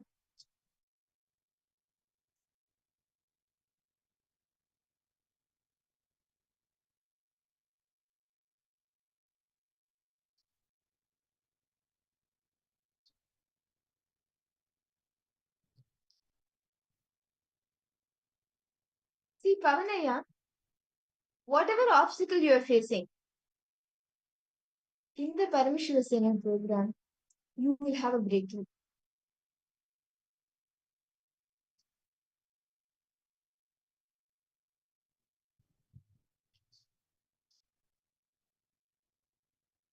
Okay. Would be like, okay, you want to end up improvising them, which they wasn't the intention in the first place. They need money to feel enriched, and I'm offering them something else. See, we have Pavanaya. See, first foremost thing you need to understand that, see, what they're experiencing in your life, right? You need to have a cognition. See, understand Swamiji says very beautifully, when you shower unconditionally, when you give up unconditionally, naturally what other person wants from you also, you feel enriched by it. Are you understanding here? Actually, there is even a beautiful story from um, the King Akbar's life, the Mughal emperor. So one day, Akbar and Birbal is King Akbar's one of the ministers. So both of them were walking, and they passed the sandalwood tree, and the sandalwood cutter who was there, he was cutting a tree. But on this day, the king felt like hanging the sandalwood tree cutter. And he told Birbal, like, I feel like hanging this man, I don't know why. And they continued to walk, and they went. After a month, Akbar and Birbal were strolling past the same area. And again, Akbar saw this sandalwood cutter. But this time, he didn't feel like hanging. He felt like rewarding him and showering him. So he was like, what is this so strange? Last time I felt like hanging him. Now I'm feeling like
Nithyananda, to all the participants, I'd like to complete with all of you for all the technical English. So, yeah. So, Pavani, as you were saying, right? So, as I was sharing, right, in the story of Akbar and Birbal, Akbar was confused why he felt the two different times. 1 month ago, he felt like hanging the sandalwood cutter, and this time he felt like showering him. Around 5,000 years ago, at the end of Mahabharat War, the ancient enlightened Hindu civilization consisted of 10,000 Hindu traditions, or sampradayas, that existed in 56 Hindu nations, 200 Hindu kingdoms, 1,700 Hindu provinces that covered more than 6 million kilometers square of Asia. The Supreme Pontiff of Hinduism, SPH, Bhagavan Sri Nithyananda Paramashivoham, is the reviver of KAILASA, this ancient enlightened Hindu civilizational nation. KAILASA is an unbroken cultural, religious, historical, civilizational, and sovereign continuation and revival of multiple of these historical Hindu sovereign states and Hindu ecclesiastical entities. The unbroken continuity of these ancient Hindu nations through KAILASA results in the legal recognition of KAILASA as per the international customary law, particularly the doctrine of continuity. The international law, the doctrine of continuity, implies that upheavals and revolutions within a country, changes in government, territorial adjustments, measures taken during military occupation, or other internal transformations do not negate the existence of the country, do not affect the legal personality and international obligations of the country or state. The Vienna Convention on Succession of States in Respect of Treaties, 1978, addresses these principles of the doctrine of continuity as it outlines international law during situation of state succession or continuation. International law recognizes a state's legal personality by recognizing its identity. This perspective extends even during the period when the given state or country is annexed or occupied by a foreign power. Even in such cases, the legal personality of the state is considered to persist, enabling its subsequent re-establishment. Historical examples dating back to the 18th century include cases like Portugal and Genoa that were re-established after the Vienna Congress of 1815. More recent examples include countries such as Poland, Ethiopia, Czechoslovakia, Albania, and Austria that were re-established after World War II. Even when a nation is deprived of its territory, the nation continues to exist. Its sovereignty and international legal personality continues to persist.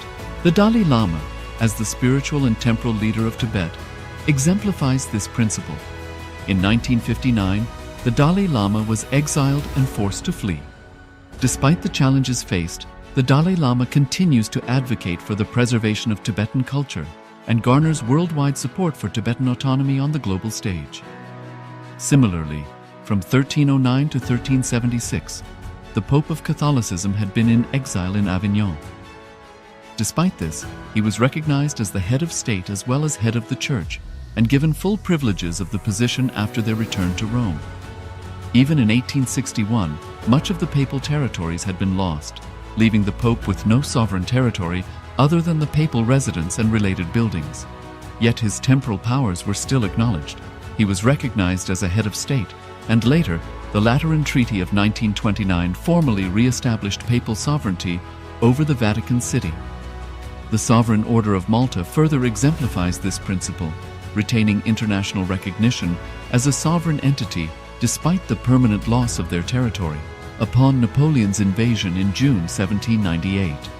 Despite such permanent loss of territory, the sovereignty and the international legal personality of the Sovereign Order of Malta continue to persist. Much later in 1894, the order settled in Rome and acquired two properties, the Magistral Palace and the Magistral Villa that received extraterritorial status.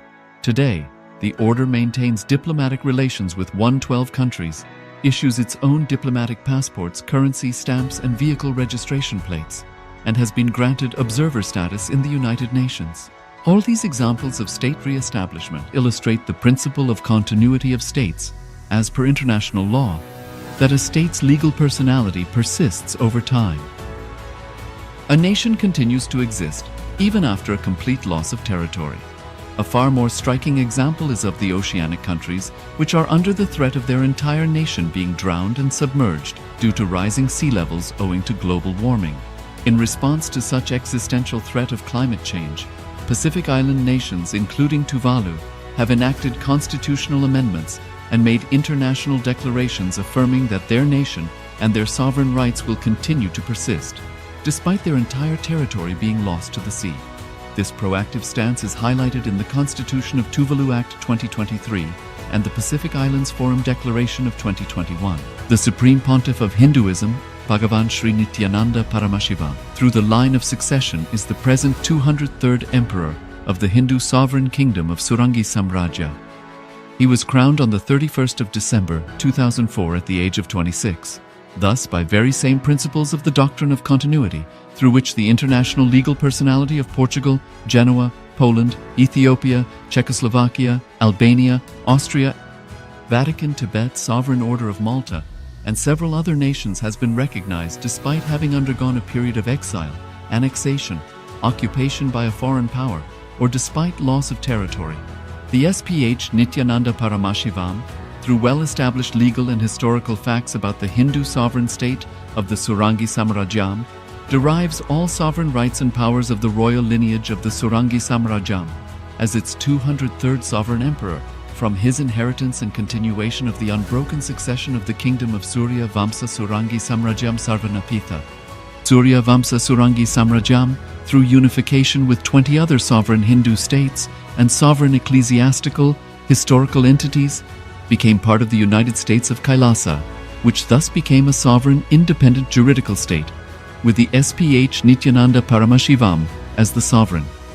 Just as how the oceanic nations like Tuvalu have safeguarded their sovereignty from the existential threat of total submersion by amending their constitution and asserting that their sovereignty will persist regardless of the loss of their territory, KAILASA, which is a sovereign continuation of 21 sovereign Hindu states and sovereign ecclesiastical historical entities, is also reviving and continuing the Kumari Kandam Hindu nations that got submerged. As per the doctrine of continuity, these facts imply that the Kailasa's statehood is recognized by international law and manifests as a natural outcome of well-established historical legal facts. Share your time, talent, and treasure. Become part of Kailasa. Sign up as an eCitizen https://kailasa.ecitizen.info. Around 5,000 years ago, at the end of Mahabharat War, the ancient enlightened Hindu civilization consisted of 10,000 Hindu traditions, or sampradayas, that existed in 56 Hindu nations, 200 Hindu kingdoms, 1,700 Hindu provinces that covered more than 6 million kilometers square of Asia. The Supreme Pontiff of Hinduism, SPH, Bhagavan Sri Nithyananda Paramashivoham, is the reviver of Kailasa, this ancient enlightened Hindu civilizational nation. Kailasa is an unbroken cultural, religious, historical, civilizational, and sovereign continuation and revival of multiple of these historical Hindu sovereign states and Hindu ecclesiastical entities. The unbroken continuity of these ancient Hindu nations through Kailasa results in the legal recognition of Kailasa as per the international customary law, particularly the doctrine of continuity. The international law, the doctrine of continuity, implies that upheavals and revolutions within a country, changes in government, territorial adjustments, measures taken during military occupation, or other internal transformations do not negate the existence of the country, do not affect the legal personality and international obligations of the country or state. The Vienna Convention on Succession of States in respect of treaties, 1978, addresses these principles of the doctrine of continuity as it outlines international law during situation of state succession or continuation. International law recognizes a state's legal personality by recognizing its identity. This perspective extends even during the period when the given state or country is annexed or occupied by a foreign power. Even in such cases, the legal personality of the state is considered to persist, enabling its subsequent re-establishment. Historical examples dating back to the 18th century include cases like Portugal and Genoa that were re-established after the Vienna Congress of 1815. More recent examples include countries such as Poland, Ethiopia, Czechoslovakia, Albania, and Austria that were re-established after World War II. Even when a nation is deprived of its territory, the nation continues to exist. Its sovereignty and international legal personality continues to persist. The Dalai Lama, as the spiritual and temporal leader of Tibet, exemplifies this principle. In 1959, the Dalai Lama was exiled and forced to flee. Despite the challenges faced, the Dalai Lama continues to advocate for the preservation of Tibetan culture and garners worldwide support for Tibetan autonomy on the global stage. Similarly, from 1309 to 1376, the Pope of Catholicism had been in exile in Avignon. Despite this, he was recognized as the head of state as well as head of the church and given full privileges of the position after their return to Rome. Even in 1861, much of the papal territories had been lost, leaving the Pope with no sovereign territory other than the papal residence and related buildings. Yet his temporal powers were still acknowledged. He was recognized as a head of state, and later, the Lateran Treaty of 1929 formally re-established papal sovereignty over the Vatican City. The Sovereign Order of Malta further exemplifies this principle, retaining international recognition as a sovereign entity despite the permanent loss of their territory upon Napoleon's invasion in June 1798. Despite such permanent loss of territory, the sovereignty and the international legal personality of the Sovereign Order of Malta continue to persist.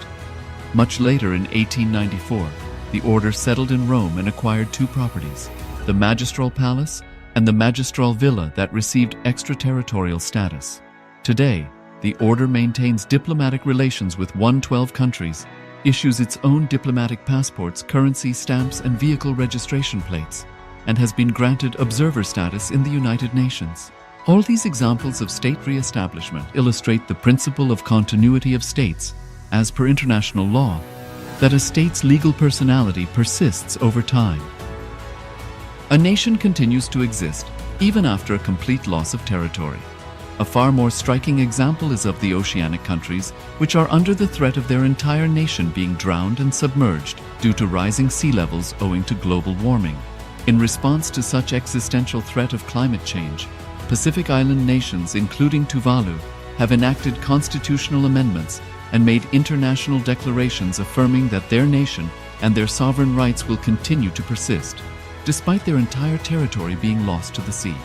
This proactive stance is highlighted in the Constitution of Tuvalu Act 2023 and the Pacific Islands Forum Declaration of 2021. The Supreme Pontiff of Hinduism, Bhagavan Sri Nithyananda Paramashivoham, through the line of succession, is the present 203rd Emperor of the Hindu Sovereign Kingdom of Surangi Samrajya. He was crowned on the 31st of December 2004 at the age of 26.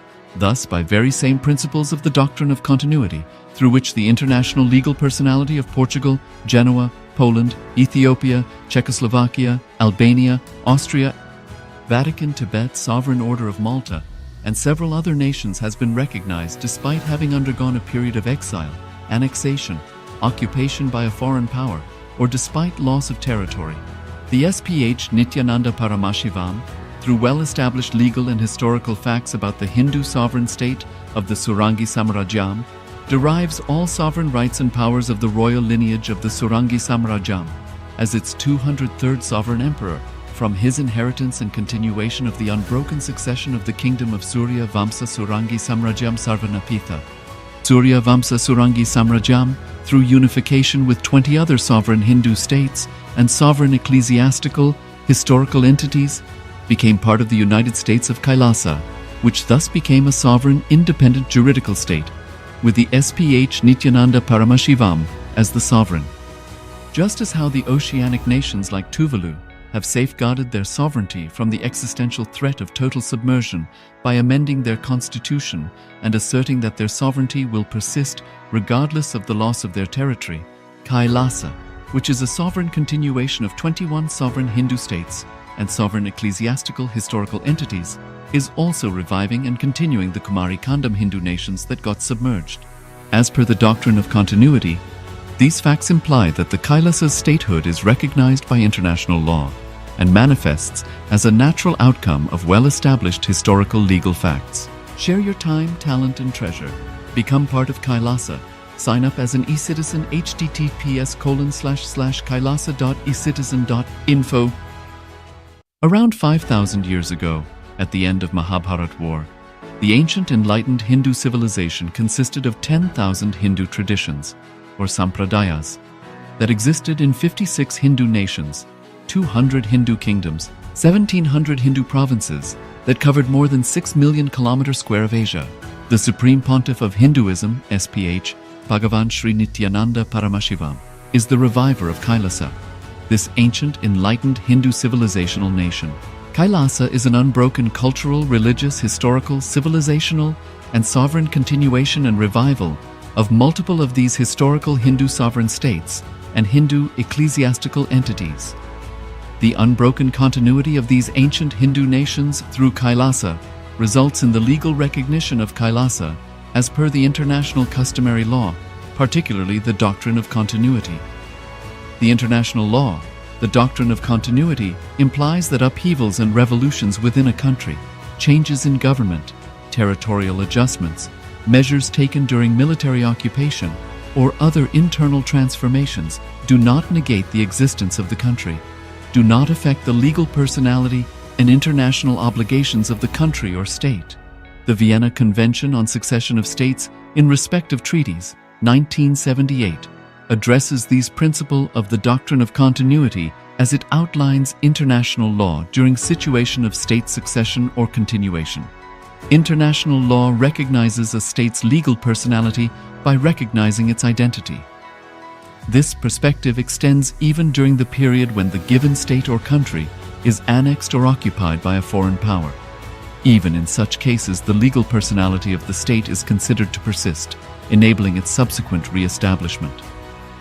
Historical examples dating back to the 18th century include cases like Portugal and Genoa that were re-established after the Vienna Congress of 1815. More recent examples include countries such as Poland, Ethiopia, Czechoslovakia, Albania, and Austria that were re-established after World War II. Even when a nation is deprived of its territory, the nation continues to exist. Its sovereignty and international legal personality continues to persist. The Dalai Lama, as the spiritual and temporal leader of Tibet, exemplifies this principle. In 1959, the Dalai Lama was exiled and forced to flee. Despite the challenges faced, the Dalai Lama continues to advocate for the preservation of Tibetan culture and garners worldwide support for Tibetan autonomy on the global stage. Similarly, from 1309 to 1376, the Pope of Catholicism had been in exile in Avignon. Despite this, he was recognized as the head of state as well as head of the church and given full privileges of the position after their return to Rome. Even in 1861, much of the papal territories had been lost, leaving the Pope with no sovereign territory other than the papal residence and related buildings. Yet his temporal powers were still acknowledged. He was recognized as a head of state, and later, the Lateran Treaty of 1929 formally re-established papal sovereignty over the Vatican City. The Sovereign Order of Malta further exemplifies this principle, retaining international recognition as a sovereign entity despite the permanent loss of their territory upon Napoleon's invasion in June 1798. Despite such permanent loss of territory, the sovereignty and the international legal personality of the Sovereign Order of Malta continue to persist. Much later in 1894, the order settled in Rome and acquired two properties, the Magistral Palace and the Magistral Villa that received extraterritorial status. Today, the order maintains diplomatic relations with 112 countries, issues its own diplomatic passports, currency, stamps, and vehicle registration plates, and has been granted observer status in the United Nations. All these examples of state re-establishment illustrate the principle of continuity of states, as per international law, that a state's legal personality persists over time. A nation continues to exist even after a complete loss of territory. A far more striking example is of the oceanic countries, which are under the threat of their entire nation being drowned and submerged due to rising sea levels owing to global warming.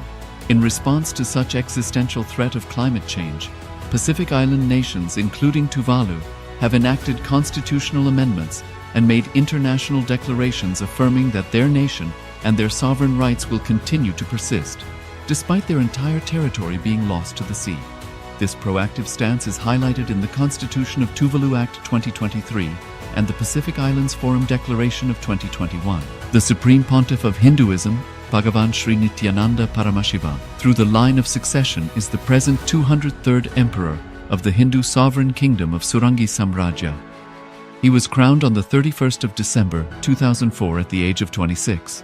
Thus, by very same principles of the doctrine of continuity, through which the international legal personality of Portugal, Genoa, Poland, Ethiopia, Czechoslovakia, Albania, Austria, Vatican, Tibet, Sovereign Order of Malta, and several other nations has been recognized despite having undergone a period of exile, annexation, occupation by a foreign power, or despite loss of territory. The SPH Nithyananda Paramashivoham, through well-established legal and historical facts about the Hindu sovereign state of the Surangi Samrajyam, derives all sovereign rights and powers of the royal lineage of the Surangi Samrajyam as its 203rd sovereign emperor from his inheritance and continuation of the unbroken succession of the kingdom of Surya Vamsa Surangi Samrajyam Sarvanapitha. Surya Vamsa Surangi Samrajyam, through unification with 20 other sovereign Hindu states and sovereign ecclesiastical, historical entities, became part of the United States of Kailasa, which thus became a sovereign, independent juridical state, with the SPH Nithyananda Paramashivoham as the sovereign. Just as how the oceanic nations like Tuvalu have safeguarded their sovereignty from the existential threat of total submersion by amending their constitution and asserting that their sovereignty will persist regardless of the loss of their territory, KAILASA, which is a sovereign continuation of 21 sovereign Hindu states and sovereign ecclesiastical historical entities, is also reviving and continuing the Kumari Kandam Hindu nations that got submerged. As per the doctrine of continuity, these facts imply that the Kailasa's statehood is recognized by international law and manifests as a natural outcome of well-established historical legal facts. Share your time, talent, and treasure. Become part of Kailasa. Sign up as an eCitizen https://kailasa.ecitizen.info.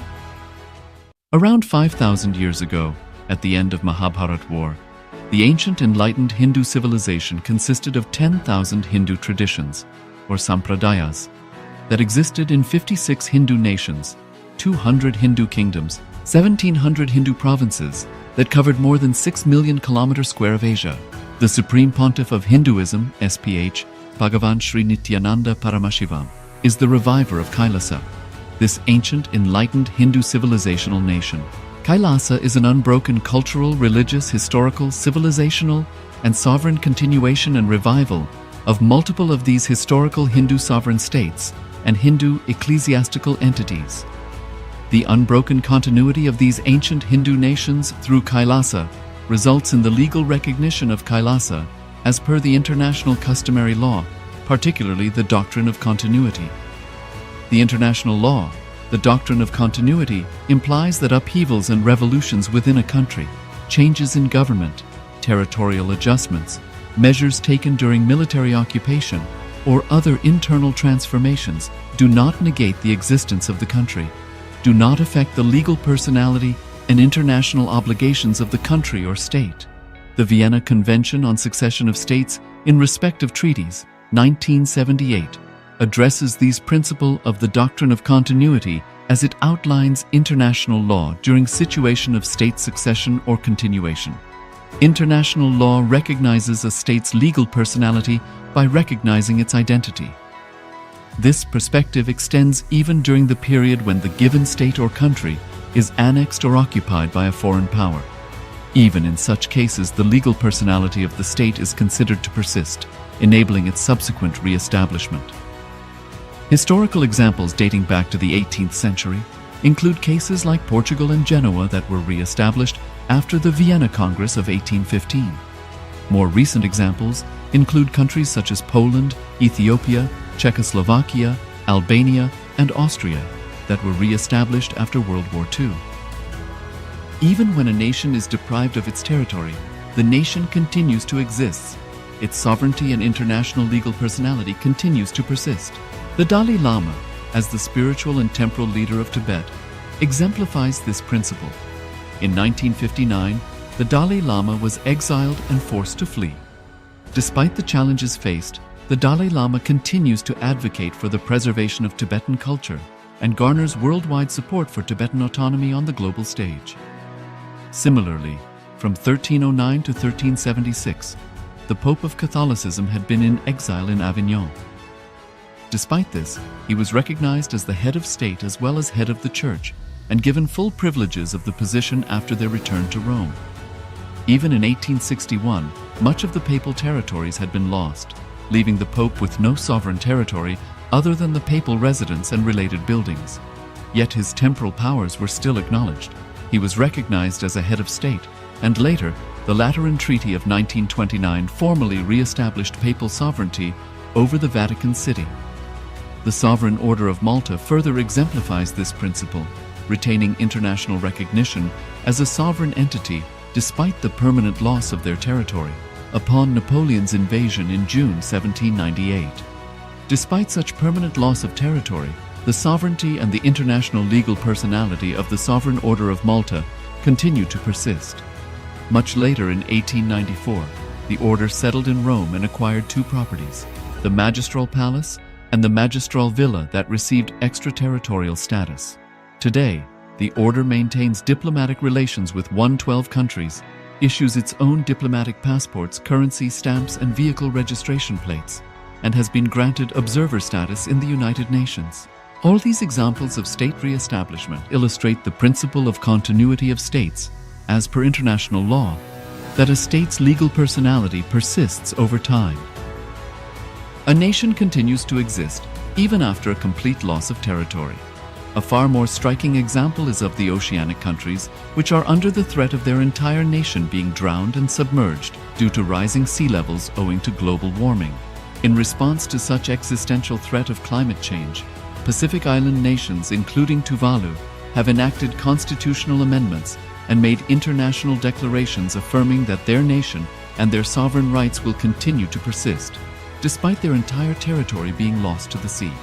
This proactive stance is highlighted in the Constitution of Tuvalu Act 2023 and the Pacific Islands Forum Declaration of 2021. The Supreme Pontiff of Hinduism, Bhagavan Sri Nithyananda Paramashivoham, through the line of succession is the present 203rd Emperor of the Hindu Sovereign Kingdom of Surangi Samrajya. He was crowned on the 31st of December 2004 at the age of 26. Thus, by very same principles of the doctrine of continuity, through which the international legal personality of Portugal, Genoa, Poland, Ethiopia, Czechoslovakia, Albania, Austria, Vatican, Tibet, Sovereign Order of Malta, and several other nations has been recognized despite having undergone a period of exile, annexation, occupation by a foreign power, or despite loss of territory. The SPH Nithyananda Paramashivoham, through well-established legal and historical facts about the Hindu sovereign state of the Surangi Samrajyam, derives all sovereign rights and powers of the royal lineage of the Surangi Samrajyam as its 203rd sovereign emperor from his inheritance and continuation of the unbroken succession of the kingdom of Surya Vamsa Surangi Samrajyam Sarvanapitha. Surya Vamsa Surangi Samrajyam, through unification with 20 other sovereign Hindu states and sovereign ecclesiastical, historical entities, became part of the United States of KAILASA, which thus became a sovereign, independent juridical state, with the SPH Nithyananda Paramashivoham as the sovereign. Just as how the oceanic nations like Tuvalu have safeguarded their sovereignty from the existential threat of total submersion by amending their constitution and asserting that their sovereignty will persist regardless of the loss of their territory, KAILASA, which is a sovereign continuation of 21 sovereign Hindu states and sovereign ecclesiastical historical entities, is also reviving and continuing the Kumari Kandam Hindu nations that got submerged. As per the doctrine of continuity, these facts imply that the Kailasa's statehood is recognized by international law and manifests as a natural outcome of well-established historical legal facts. Share your time, talent, and treasure. Become part of Kailasa. Sign up as an eCitizen https://kailasa.ecitizen.info